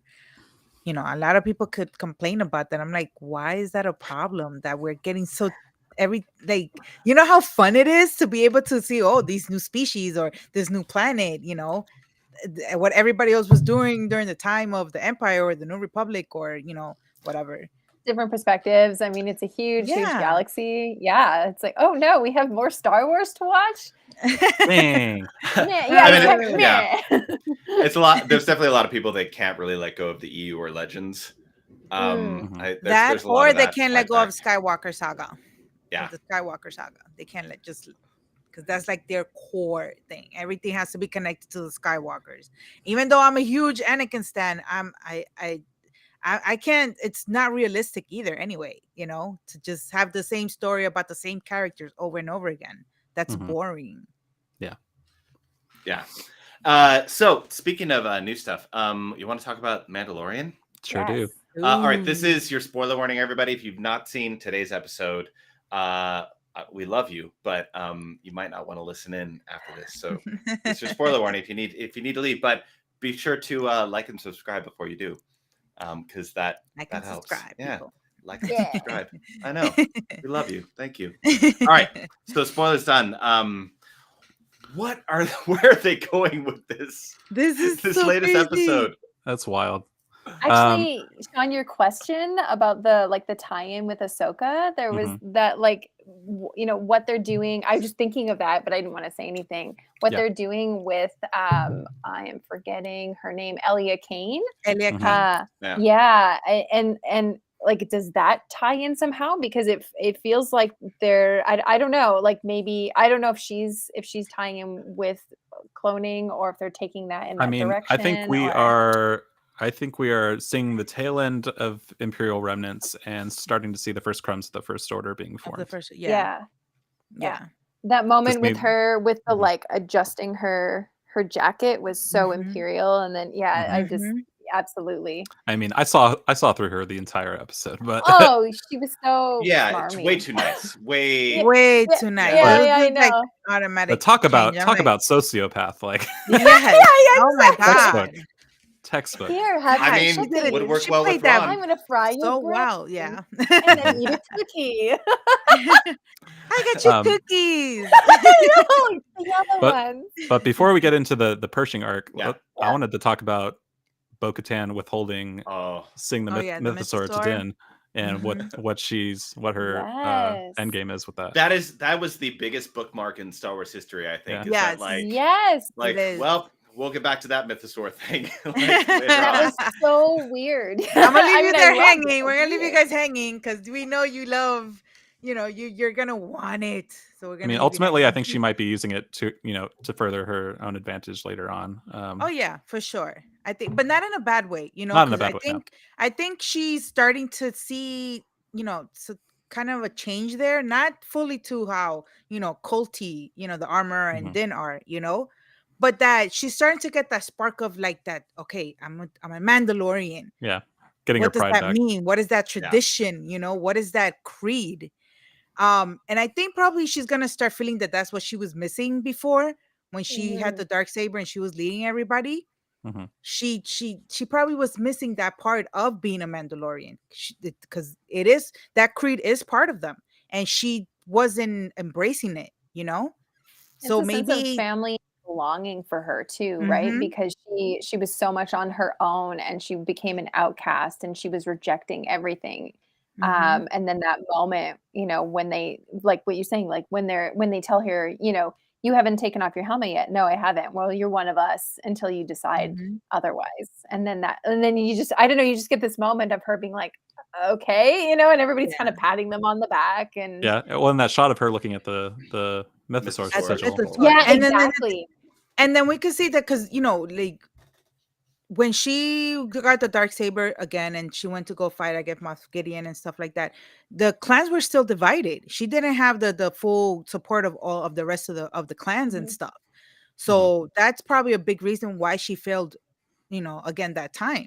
So maybe this time now is gonna be a very different, story this way, that she's gonna try to get all of this, embrace all of this on top of the mythosaur and everything to finally reunite all of these clans, even though they have different beliefs, but they're gonna reunite under this one thing of the mythosaur. And And I I know don't she think knows that. yeah. And I don't think necessarily she's gonna do it for herself, but maybe even try Yeah, yeah, and no, no, unite no. everybody underneath Mhm. Yeah, Din, yeah. and Even get him to in ride the then, mythosaur. but that's the Mhm. catalyst right there. Yeah. And just to come back and now that they know that Mandalore is actually livable, that they could go and start rebuilding again in Mhm. their own on their own planet and stuff. Yeah, I'm super excited for Bo's development, and I think right now she's questioning a lot, like questioning Mm-hmm. a lot of like her past, what her relationship is to that to Mandalore, to being a Mandalorian, and with having just seen the Mythosaur and then having her home destroyed right now, probably feeling a little lost, Yeah, like yeah. Probably not the best time. yeah, not like Yeah. uneven footing to find herself. But I think she will find her way, but I don't think it'll be the way. Yeah. Yeah, yeah, yeah, Maybe yeah. I somewhere in think the middle. yeah, It's yeah. she'll kind of find her kind of new path. And Mm-hmm. these are going to be the steps that help her do that. But Yeah. I do think she's going to kind of walk her own path. I think it'll help kind of being around people like that, just seeing a different perspective Mhm. of being a Mandalorian. Mm-hmm. Mhm. And that's what's gonna help her find, or help her find that common thing that will actually unite all of the rest of the clans. That even though they have these different beliefs, this one thing, whatever it is that she's gonna find out, is gonna be like, okay, we can all agree on that. She thought it was a dark saber, but it didn't. The children of the Watch didn't believe in that Mhm. because she Mhm. was an apostate. She took off her helmet or whatever. Um, but man, her character development is gonna be amazing. I can't wait. I mean, that's probably one of the things I'm most excited about this season Mm-hmm. is to kind Yeah. of see that development. And now when the Mythosaur popped up, I'm like, oh, I'm all in. Oh, yeah. All in. That's Yeah. Absolutely, wild. I'm all absolutely. in. I mean, I've been I just Team want to Bo see for a her, while, but somebody writing it. I just want to see somebody writing the damn mythosaur. That's gonna be so Yeah. cool. I mean, we got a freaking like Boba riding a Rancor. A I think we can. rancor. I want to I see think we all can of get them a together love yeah. doing that. I think we I can get want a them to Bo get all of riding them a together Mythosaur. writing their little I creatures. loved that. I want to see loved Boba Fett seeing Din riding a mythosaur. Riding Yes. mythosaur. He'll be Oh like, my "Really? goodness. You had to do me like this?" I have to admit, I was a bit surprised that Din went back to the way and his people. I mean, I surprised but not surprised. But Mhm. I thought that there was like a path towards character growth, and his I relationship think with it might Grogu. happen. I think there still will think it be. might happen. I Yeah. think it might happen. It's It just felt like a again, bit of a reset in a strange way. Like the first episode of the season, this season felt like a reset, and I went, oh, Mhm. okay. Yeah. But I mean, thought we were past But all he's that. also getting to see that it's not everything how the armor and the Children of the Watch says, you know? Like Mhm. when he found out, oh, it's not cursed. The planet isn't cursed. So they were Yeah. wrong and about there's that. definitely you still know? going to be some conflict, especially with like Paz Vizsla over there. Oh yeah. Side Yeah. eye. He Side was Oh, already yeah, I know. he was side eyeing Bo-Katan the whole time. You could see it through the Oh helmet. yeah. I He mean, was they just, like, got grilling her. history. They got beef. Oh yeah. He was Oh, yeah. grilling her. But I love how Oh, this yeah. episode was bookended by the Din and Bo story, and then we got that Mhm. huge chunk of Coruscant in Yeah. the middle. Yeah. Yeah. Yeah. So do we think that's, I mean, obviously that's gonna get connected somehow. So Mhm. are they gonna have to reunite in order to go do something with, to go fight that? Because Moff Gideon is coming back somehow. I know, like how, like I'm wondering how Moff Gideon is going to tie him, because as far as I know, he's still in the show. Yeah, a lot of But they were talking about how supposedly he escaped. yes, a lot of people are speculating that he like broke out or escaped Yeah. somehow. Yeah. Yeah. Wasn't there also some speculation that he changed sides? Did I read They, that? they said that in somewhere? the one There's, of like, the an people interview. said that. Yeah, Okay. with Giancarlo, I think he did an interview where he mentioned that might be a thing, but I Yeah. don't know how much credibility I there just is want to to know, it. because I don't who is know. Elia Kane working for? Who Well, is that she was the still thing, doing because she stuff kept for, saying we, right? Like she was saying Yeah. we. Oh, Mhm. we go, we Mhm. do this, we do this, and I was like, Mhm. who's the we? Yeah. Yeah. Yeah, I'm curious about that. My partner kept saying, "Is it Thrawn? Is it Thrawn?" I don't know, sweetie. I don't know. But it always felt like Wow. Moff Gideon was also like working for somebody. It didn't feel like Moff Gideon was the end all be all. No, definitely was not. something He's else out definitely there. working for somebody else. Yeah. Yeah. Yeah. It was just wild to me that like she had his brain fried by the mind flayer. Just so it's not like it's like nobody can have this research. Yeah, it's not even that's he can what it was, continue, they right? can 'Cause- take it. It's like Yeah. if we don't have it, no one can. Nobody have it. can have it. Yeah, I was wondering Yeah. if that was like are they actually just torturing him, or are they actually like trying to erase something? I think he's going to retain all his like scientific knowledge and expertise and all that, but his mind's going to be way more malleable to be like, oh, I forget all the morality that I had. Isn't Basically, this the torture same- him into submission. That's the same machine from Andor, isn't it? That's what I was The wondering. I Is mean, that it's like a Flayer? it's an upgraded Yeah. version, but yeah, Yeah. it's the Yeah, same that was technology. used by on Another creepy doctor. yes, yeah, by another. there were a creepy lot doctor of on little Twitter, yeah. Andor. This eggs This in episode one. felt very Andor. Very Andor. That part of Oh, the yeah. Coruscant part was very Andor. It ab- Also, like the It little absolutely office that Pershing was working in. Yeah, the was a lot cubicle. like- I was like, I Yeah. said in the Yeah. thing, I was like, Even- oh, we got a even Cyril their- moment. Even their Yeah. apartments, like the Yeah, Amnesty yeah. housing looked Quarters? like Cyril's apartment complex. Yeah, absolutely, it did. Yeah, It totally did. Yeah. Did anyone pick up on the little like music Easter when they eggs? were at the fair. The March of the little Resistance. So the March of the Yeah. Resistance, but later Yeah. on when Pershing's like making his choice, you get that kind of like Emperor Palpatine. Yeah, I got the Snoke. Palpatine thing. No, Yeah. I Yeah, have going to on It was too. the Yeah, low. that again. Oh, I gotta hear. Like, yeah. Okay. I love when Star Wars like a When tiny they little do tangent. that. I love Yes. when they do that. Yeah, Mhm. I like watching. Like- This is going back to Rebels for a second, but like sometimes when Rex has his moments, you have the da da da da, that beautiful. I remember the clone first time scene. I Oh, heard it's that was in gorgeous. Clone Wars when Anakin would do some of his shady stuff. The Imperial March kind of, in the background. Dun dun. Yeah. Yeah, it's beautiful. was so I cool. love that stuff. I love it. One of my favorite Star Wars musical moments is so episode 1 at the very end, the victory celebration on Naboo, where it goes Oh. da da da da da da da da da da. But if Oh, you play yeah. it in a minor key, it's Palpatine's theme. It's Bum, Palpatine. bum, Yeah. bum, Yeah. bum. Yeah. Which I mean, John Williams is the goat. Yeah, So of course. Yes. I've seen He's the John goat. Williams a couple times live. I know. Oh, that's so. And I can't. I would hope if you're that I in Southern could remember. California, John Williams is going to be at the Hollywood Bowl in July. I know, man. Cali be getting all the good stuff. I need Yeah. them He's to come to gonna- the East Coast. Tickets aren't up yet, but Come I love to how he's New not going to York. retire and just like keep making music until he dies. 90 years I old. think that's It's like the thing. Oh, He can't do yeah. it. Yeah. Yeah. Yeah, we saw him do sure. the Kenobi theme live last year. at Star Celebration, Wars yeah. celebrations, and it's just absolutely gorgeous. I can imagine that must be so It's cool. just, John Williams is my entire like life growing up. Like the soundtrack to my life is John Williams. I think I That's sing awesome. something by John Williams every day. Mostly it's to my cats. I'll make up words about my cats, but I sing something by him. It's just the soundtrack that's playing in my head all the time. Well, your cats, I feel like they're like little Sith lords. Always two there are. Yeah. That's cats. I Cats think are all Sith. cats are. They're all little cats I are have to Sith. lock them out because they will just hop on here and take over and claw me. And exactly. Did They're Star Trek cats, not Star Wars, but there's anyone catch that little moment when Pershing's getting hooked up to the mind flayer and he says it's a trap I and was it gonna pans say to it's the a trap, Moncala? and we look at the Moncala. Somebody commented on that. I'm like, I can't believe I missed that. I started my gosh, dying I laughing when I that. saw I missed that. that. Yes. so The way the funny. Moncala like turned his head too. He was just Yeah, like, he went. I was laughing. I was I've like, heard that before. oh my god. I love that stuff. When I they miss incorporate that. stuff like when you're able to catch stuff like that is so fun. It's so cool. That's brilliant. I was dying laughing. I mean, we're at the 3rd episode and they have set up so much.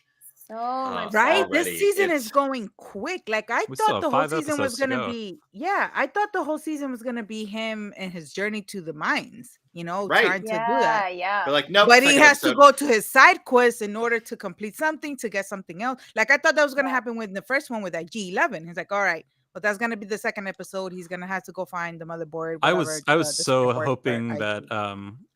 that Din would have to go toe to toe with like IG88 to get the parts for IG11. I thought that would be so cool. That It would be adorable. would be interesting. Yeah.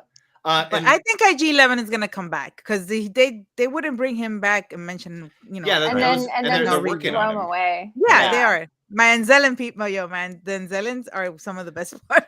Hey, I love hey! them I so know. much. Oh my Hey! god. Bad baby. As soon as I saw them and I saw Grogu, I was like, Grogu's gonna eat one of No, those. Like, yes. Grogu is I like how Din absolutely just gonna picked eat up one of those. them up like a soda can and just. I know, right?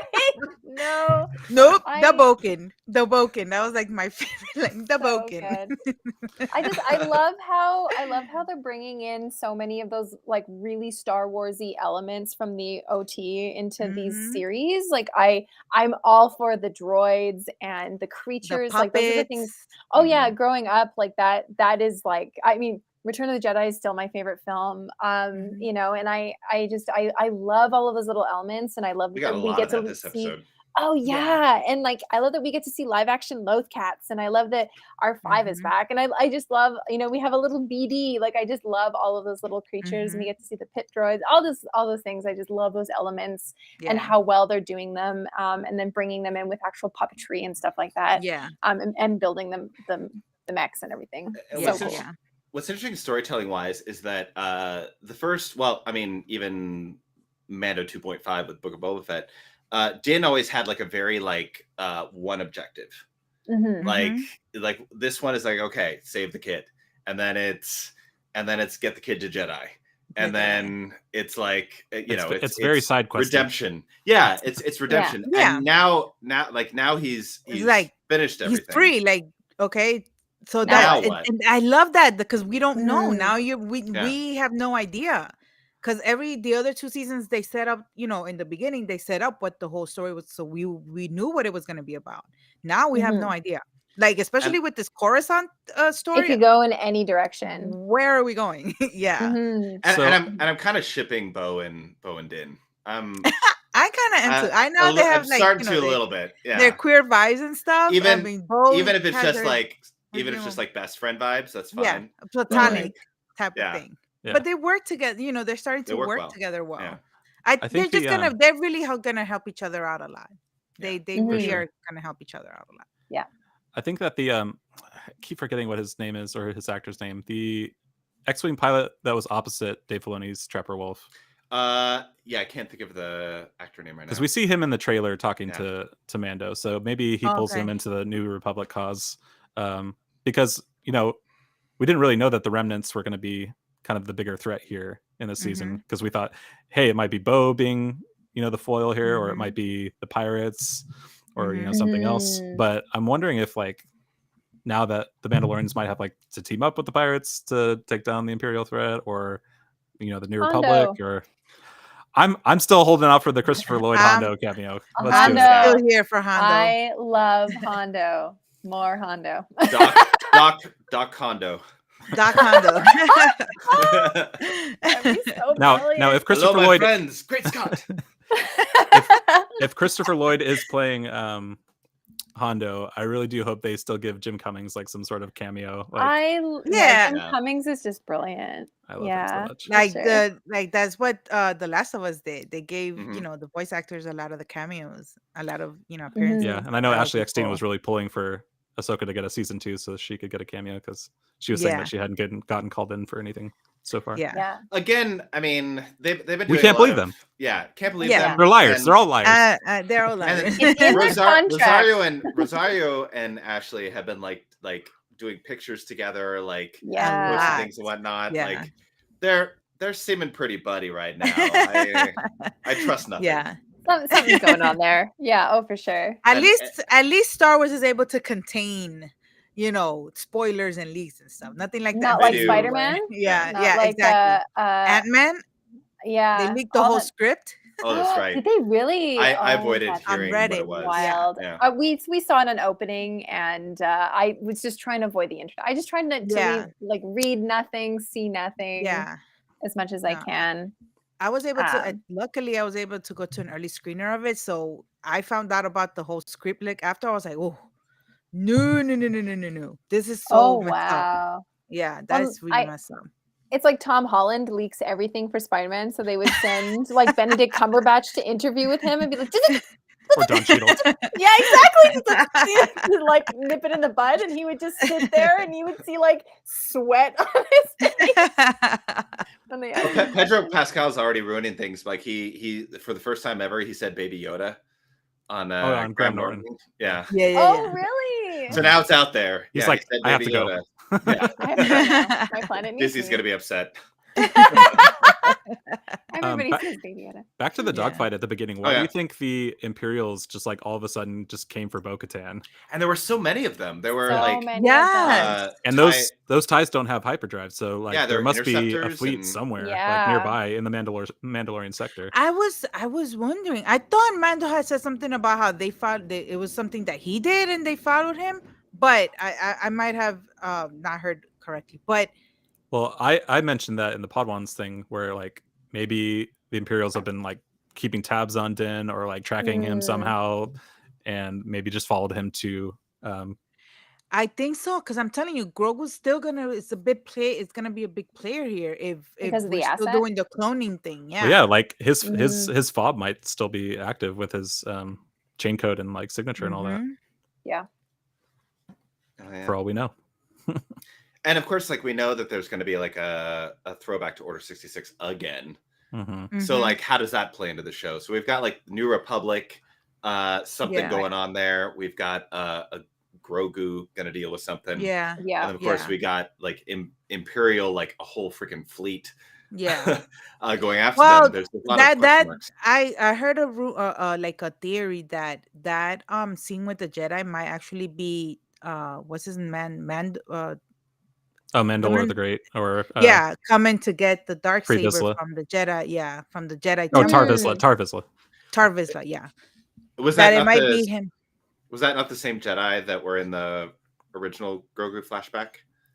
I think they were because I don't know. I can't. I wouldn't be able to distinguish. I have no idea. I thought they looked the same to me, but yeah, because I think one of them was what's his name, Drellick, the sword master, yeah. and like two other Padawans that. Okay. I just think since we're gonna be getting more of the Mandalorian lore, and Bo going through this journey and stuff, so maybe they have a flashback of that with the dark saber. It's so hard because now with our theories, now that they give us certain things, now some of our like outlandish theories are not off the table. Yeah. like early on we were kind of like, oh, they wouldn't do a mythosaur. They're and not them. Mythosaur. Damn. Oh, they're not gonna do Luke. Oh, Oh, Oh, are we not? Well, also there's so many theories about like who rescued Grogu, who got him out of the Jedi Mhm. Temple, Yeah. but no one stops to Yeah. think like maybe he got out of there himself. like maybe he went dark side. Like it says like he went through a dark time, like where he doesn't like recall as much. Like And he force Yeah. choked those stormtroopers in season It's like- season 2. yeah. Yeah. yeah, Well, he force choked a few people actually. Yeah, he did. He was like Yeah. Cara Dune, like hmm and stuff. So yeah. Seeing- I'm seeing him excited throw because the it could be stormtroopers. anything I know. that they're gonna give us. So That's what I'm looking forward to in this season, is that there's less obvious directions that they're taking, and there's a kind of a Mhm. bigger mystery going on, and I really Yeah. appreciate that. yeah. There was a lot, there was a lot of side quests and stuff like that going on with the other seasons, but now we're like very much focused on more of a singular story, Yeah. which I Which- think they mentioned. Which, when this series like finally ends, if we don't get a Mandalorian video game, we riot. There's so many side quests. It's all right there. It's very I mean, seriously, we Very got easy. an Assassin's Creed type of story, where he has to go do a million things or whatever. Yeah, I mean, we saw Yeah. Yoda creeping in through the tubes, like in between Yeah. like things and stuff. So They carried him in a bag and like a satchel for half of the yeah, season. he I know a lot of definitely people are can, holding like, out for hide Quinlan anywhere. Voss to be his rescuer though, Yeah, I know. Yeah, I mean, We they've got teased Quinlan the Voss. name. and tie into the Yeah. path a bit more. Oh my god, yes. See, that's That's what I another want to know. thing. Yeah, The connection with the path that's what I How wanted. are we Bad gonna Batch. connect? It's either gonna And be Bad Bad Batch or Batch. it's gonna be No. Mandalorian. with the Hmm? again. It's gonna be a La Bad la Batch. la. Even- La la la. You just have to fast forward 1 week. Helmet. Quinlan and I see Quinlan and nothing. Quinlan I see and nothing. Huh? Sword and I Shield. see nothing. Sword and I see Shield. nothing. Quinlan. Oh, And, yeah, I'm not no? watching. I'm not looking. La la la. La, la, I'm la. just. we're giving you spoilers with our guessing. I know. There's a lot of people like I see online like that that are trying to be like, I was right, when it comes to like the mythosaur and all that stuff, like guessing. Yeah. I'm like, we were all guessing. We were Like, all like, what's going on? you were Like, the only one saying this. We were Stop all pretending like saying this is an these. original thought. I okay? know. The force is strong with The you. mythosaur is like the thing that everybody was talking about. What do you mean? Yeah. Like this was an easy thing to like. They kept saying mythosaur, and then we're going A in the lot. mines. They I kept mean, bringing it up, and then Yeah.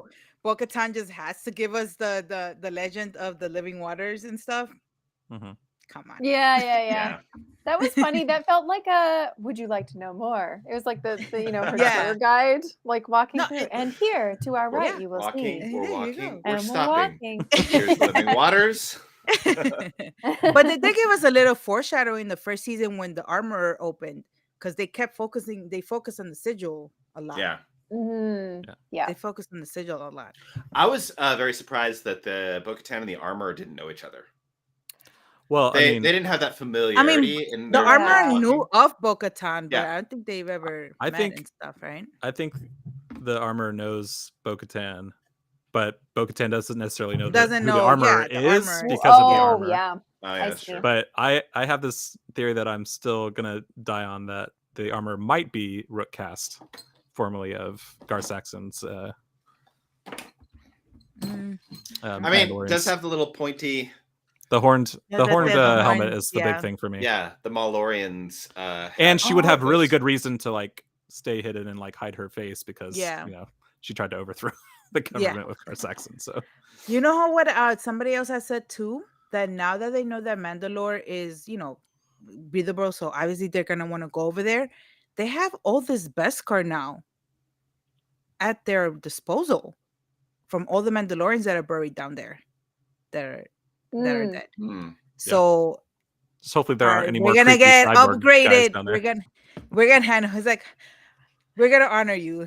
Let me take off your skull out of here real quick. But but I mean that's gonna be cool. 'Cause, I mean, if they get upgraded armors, oh my god, that's gonna look so sick. All of them like looking the same instead of everybody with their different colors and their different looks and stuff. They're all gonna be Beskard out. Speaking of the creepy cyborg guy, I want to know more about this thing. Like, yeah. Who? What What? is it? Like, where did it come Why? from? Like, yeah. So many questions. Yeah, going back, there was like the first time we see that droid, there was a similar looking droid in Clone Wars with Death Watch when they were kind of torturing the droids and getting them repaired again. There was a similar looking one, so on Concordia, but so I don't know if there were just droids like that in this. I'll have to go back and watch those Mandalorian arcs. It's definitely not the same droid. It was just a similar one? looking one. So that's why like I have question marks of where that actually stemmed from, or will we see that again? It's like, why is he draining Din's bodily fluids? Yeah, didn't we see a creature with an eyeball in like a domed jar something else? Yeah. Well, there's also those I'm trying to remember those monks on Tatooine that walk around Jabba's palace. It's just like their brains, but that's right. The robots. Yeah. Kind of what it reminded me of. Yeah. Oh man, Star Wars gets you sometimes with those little creepy critters. I know. Like, what I the hell know. is that? It was a vampire. That's why I was training. Speaking of creepy critters, those little tiny like phosphoric those little bugs. Oh, inside the on Coruscant. Yeah, inside the yeah, the Star Destroyer. And you just saw the little eyes blinking. Yeah. I like them. They look kind of cool. I wonder if they like feed on like metal or electronics or something like that. Oh, that's a good question. Because otherwise, what are they doing on the like? What are they going to? Otherwise, they're kind of acting like Porg. Yeah. Yeah. Kind of nested in there. I want to buy a luminescent bug. Yes. Yeah, I do. I want to bite a glowing popsicle that they were eating. Ice cream popsicle. The droid stole his popsicle. I know. I saw that. No littering. Stole his popsicle. Poor Pershing. We're gonna see those at Galaxy's Edge now. Yes. Oh yeah, for sure. And the little oat milk drinks that they were doing. You know, it might be a little bit easy to pull off. You just like have the like a glow stick instead of a like a wooden popsicle stick, and then it could be a little lightsaber, and then then it's a little souvenir and then for the kids. For the kids. Mm-hmm. I'm down for that. Yeah, I would get one. For the big kids too. Exactly. I don't always get blue milk when I go. I'm an adult. I guess I don't. I don't get blue milk. I just get churros. Oh yeah, churros. Yeah. No, that's fair. I was just there briefly yesterday. It was raining so much. Did you see Katie Sackhoff? I thought of you. I sent you that video. So living down the street from Disneyland, and then when I see them, because when they actually film the people being there, it's not the same day that they actually of course stuff out there. Well, also I think they let her in before the park opened, so she was probably in and out before. And it was bright out and it was deserted, which you just wouldn't see. I don't think. Yeah, it was probably like 7 or 8 in the morning or something. What I've learned is that there's something local here, like a con or something like that. Go to Disneyland the day before the con opens. Yes. Because there's going to be people there. I've learned this. Like WonderCon is not this weekend, but the next weekend. So I'm definitely going to like take a peek at Disneyland on Thursday, see if anybody's poking around. Yeah, we saw the actor from the MCU and from Willow. I'm forgetting their name. Curly hair. I can look it up. Yeah, right before Celebration. Emphas Nest. Yeah. Oh, okay. She was in she's been busy. She did Emphas Nest, and then she went on to do Falcon and Winter Soldier. Yeah. And Willow. Right after that. Really busy. Yeah, that's really cool. And then we saw she's the up back and of her head coming. I think we're gonna see her a lot. Oh yeah, and she's great. I enjoyed her in that. I'd love to see a continuation of Emphas Nest's like story. Like in the early rebellion or the seeds of the rebellion. Yeah. Is there anything in the with books or anything with? I don't think so. With Emphas Nest. Think so. I mean, I was really hoping. I was holding out for a solo like trilogy and get more of I just want more Lando. I really want more Lando. I know. I'm starting to think it's not going to happen, y'all. Like. I'm convinced that Billy D's in his 80s. Yeah. Yeah. I'm surprised he's even going to the celebration. Because I was talking to my manager at the Holocron store where I work. She's in 501st. She's been involved in like the Star Wars community for a really long time. So she's met Billy D several times. But he was like, yeah, he uses a cane to walk around. Like he's not very like mobile. And so like we're not going to have him for very much longer. But I'm hoping if they do end up doing the Lando project that it's kind of like a Lando's telling stories as like Billy D, and then it does Yeah. like a flashback kind of stuff Flashback with, thing, with that Kind would of like be what they do cool. with Indiana Jones, young Yeah. Indiana Yeah. Jones. Yeah, that would be cool. Speaking of celebration, Julie, do you have your Oh, I do. Uh, Yeah, I made some swag for celebration because I Ooh. wanted. Yeah, it's my first time doing it, so I was a little nervous. But I made some Lola stickers, Oh my God, that is and then so there's some cute. little Oh, tiny the little ones, ones. Oh, and that is so cool. then some a couple of buttons. I made these Oh, that's this way, awesome. little Uh-huh. buttons. So yeah, I wanted to. It was a really lovely part of the con last year. Last year was my first celebration, and yeah, thanks, Margot. Everybody was giving away stickers and buttons, and oh, you have a Lola! I love Lola. It's not the animatronic bigger Oh, or but nicer one, but still, it's Lola. Oh, she's so cute. I want to get one. Yeah, it was just a That's lovely part of the con, all adorable. like the swag giveaways and trades and Yeah, stuff like yeah. that. And I kept seeing people do it online, and I was like, oh, I'll just try it out. So Yeah, I didn't know yeah, that was a thing until I got on like the Facebook page for celebration. They're like, "Oh, this is my swag. This is my swag." I'm like, "What?" Like, yeah, "Oh, shoot, okay." I would have yeah, I got known. I handed would a have bunch done of it things too. last Yeah. year. I was like, oh, That's yeah. all cool. right. Thank you. I Free know. stuff. Yes. We love the freebies. Yeah, I want to give Great. back. So if you see me, come ask me for a button. Oh, we That's definitely okay, got to try, like, all of us somehow meet Yeah. somewhere. Oh, I know. That's Yes. definitely Oh, gonna happen. Yeah. Yeah, we I got to do think the whole Friday's thing. gonna be like the big day for meetups. You know, Yeah. everybody trying to find Mhm. each other and just like to see each other. Carrie, we need a slow motion run to each other across the way So to the big Yes, embrace. Nick. there's gonna be so many meetups. To the chariots of whatever. It wasn't even a thing. So obviously I'm not going to celebration, but I am going to be going to hopefully Fan Expo Dallas here in June, and there's going to be Nice. some cool Star Wars guests there. Hayden's going to be there. Oh, that's Ooh, awesome. Nice. that's Rosario's going to be there, and Oh, that's awesome. Matt Lanter, Ashley, and James Arnold Taylor, And I'm Ooh. sure And it's gonna then- be cheaper to meet them. and little Leia as well. Oh, Aw. Vivian Blair. Oh, Now I just have to Myra decide Blair, like yeah. who I'm going to get a photo op with, and It's yeah. Hayden's got like the most expensive packages, obviously. But it's probably cheaper than Celebration, though. Probably is, but Yeah, like Oh even to no, get it is. Yeah. Oh, Yeah. Celebration is He's crazy. going to a Canadian I think, like- con next month, I think, and it's so much cheaper. And my friends are going, and I'm not going. They're like, "Do you want me to buy you one?" I'm like, "I'll hold, and maybe he'll come to my city." Yeah. or like personal items to have signed are like 200, and then like the photo ops another 150. Yeah. Oh wow, yeah. But So it gets up there. Yeah. Yeah. The Yeah. I guess smaller cons are the better places to meet people, quite honestly.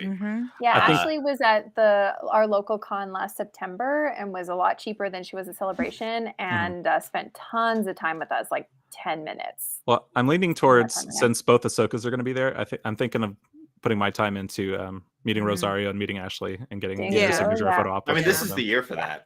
Oh, Yeah. totally. Oh yeah, I'm- absolutely. And I'm hoping to have a Jabim Obi-Wan costume done in time, and then maybe do a photo op with Nice. little Leia's actor as well. Oh, that'd be so cute. That's Aw. great. I'm gonna wait for New York Comic Con to see if Rosario and Ashley are gonna be there that way, because Yeah. it's gonna be way cheaper than what it is in Celebration, regardless. So Oh, for sure. hopefully in Oh, Comic geez. Con, yeah. Yeah. 'Cause, whew, Yeah, I haven't bought any of the photo ops or autographs yet. I'm like No. holding out. Yeah. I'm eyeing a couple. I'm eyeing the Clone Wars like trio. the or all trio four of thing, them, or yeah, all four for the photo, Yeah. or the Ahsoka duo photo.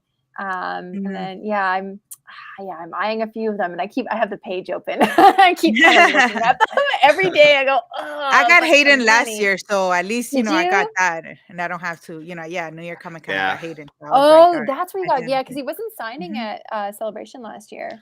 No, at New Year Comic Con, yeah, he did. Nice. Mhm. That's awesome. Guys, listen, I'm sorry, So I have to expensive. step. I out know, 'cause I know, we have gotta to wrap get these up. kids to. I have to get these Yeah. kids to bed. Carrie, can you remind us where we can find you again? Sure. Twitter and TikTok, you can find me at Star Wars Tia right here, and Instagram, you can find me at Kari Skywalker. thank you so much for joining us. I hope to have you back because you're Definitely. Oh my amazing. God, guys, And I this was can't so wait to much see you at fun. Celebration. I know. I'm gonna see you guys there. Sean, I'll see you around on TikTok and Twitter and stuff. Of course, and I'll see you in 2025. Yes, Yeah. definitely. Okay, bye guys. Thank you so Bye. much. Bye. Bye.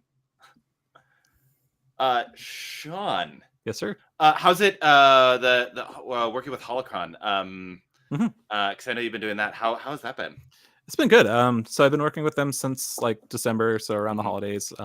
Just signed up for some part-time work, so I usually only work like 2 or 3 shifts a week, usually in the evenings. But it's been really fun. I mean, there's like busy days and there's like really slow days. Like on the slower nights, I try and go live from the store and kind of just walk around and like show people around and stuff. It's all nerd stuff. It's Oh yeah, to be and it's surrounded by I that. mean, yeah, both locations in Fort Worth and in Austin, it's all Star Wars.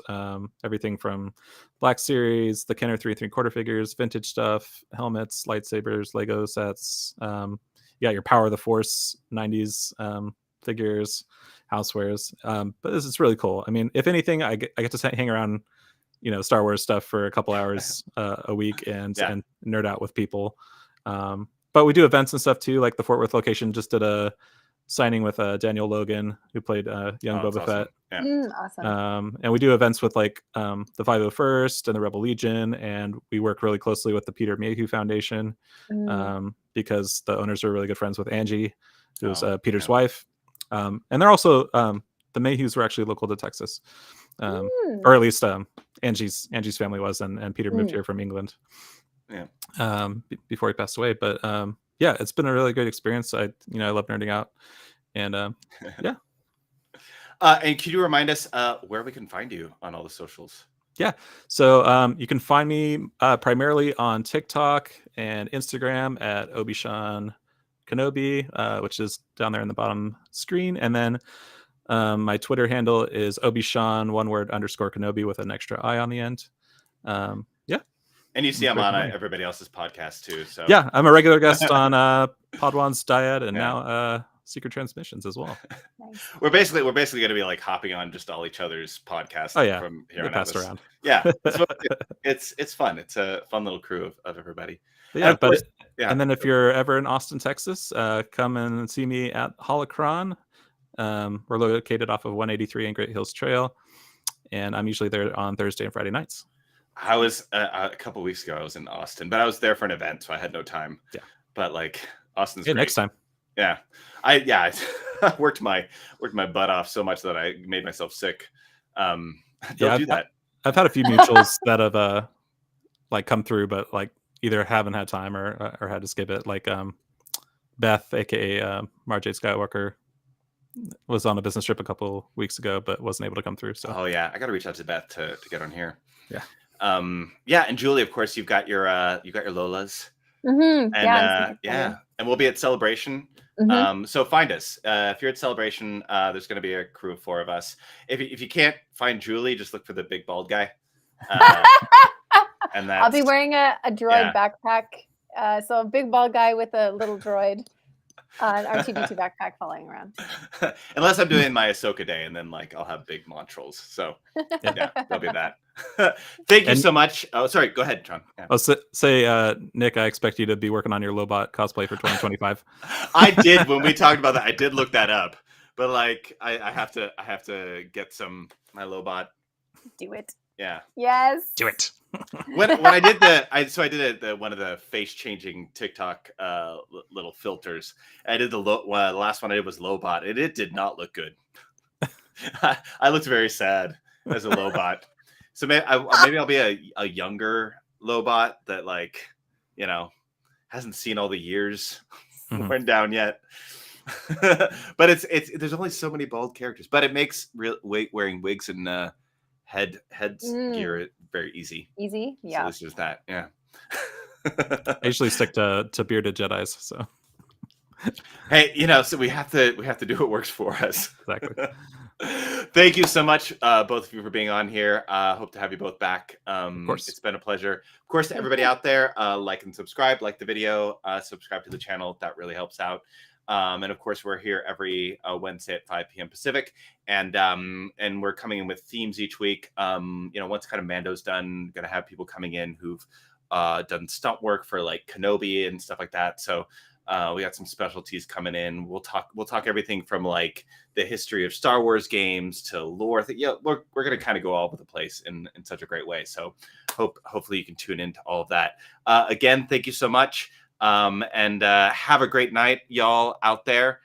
Seeing people in the chat saying good night.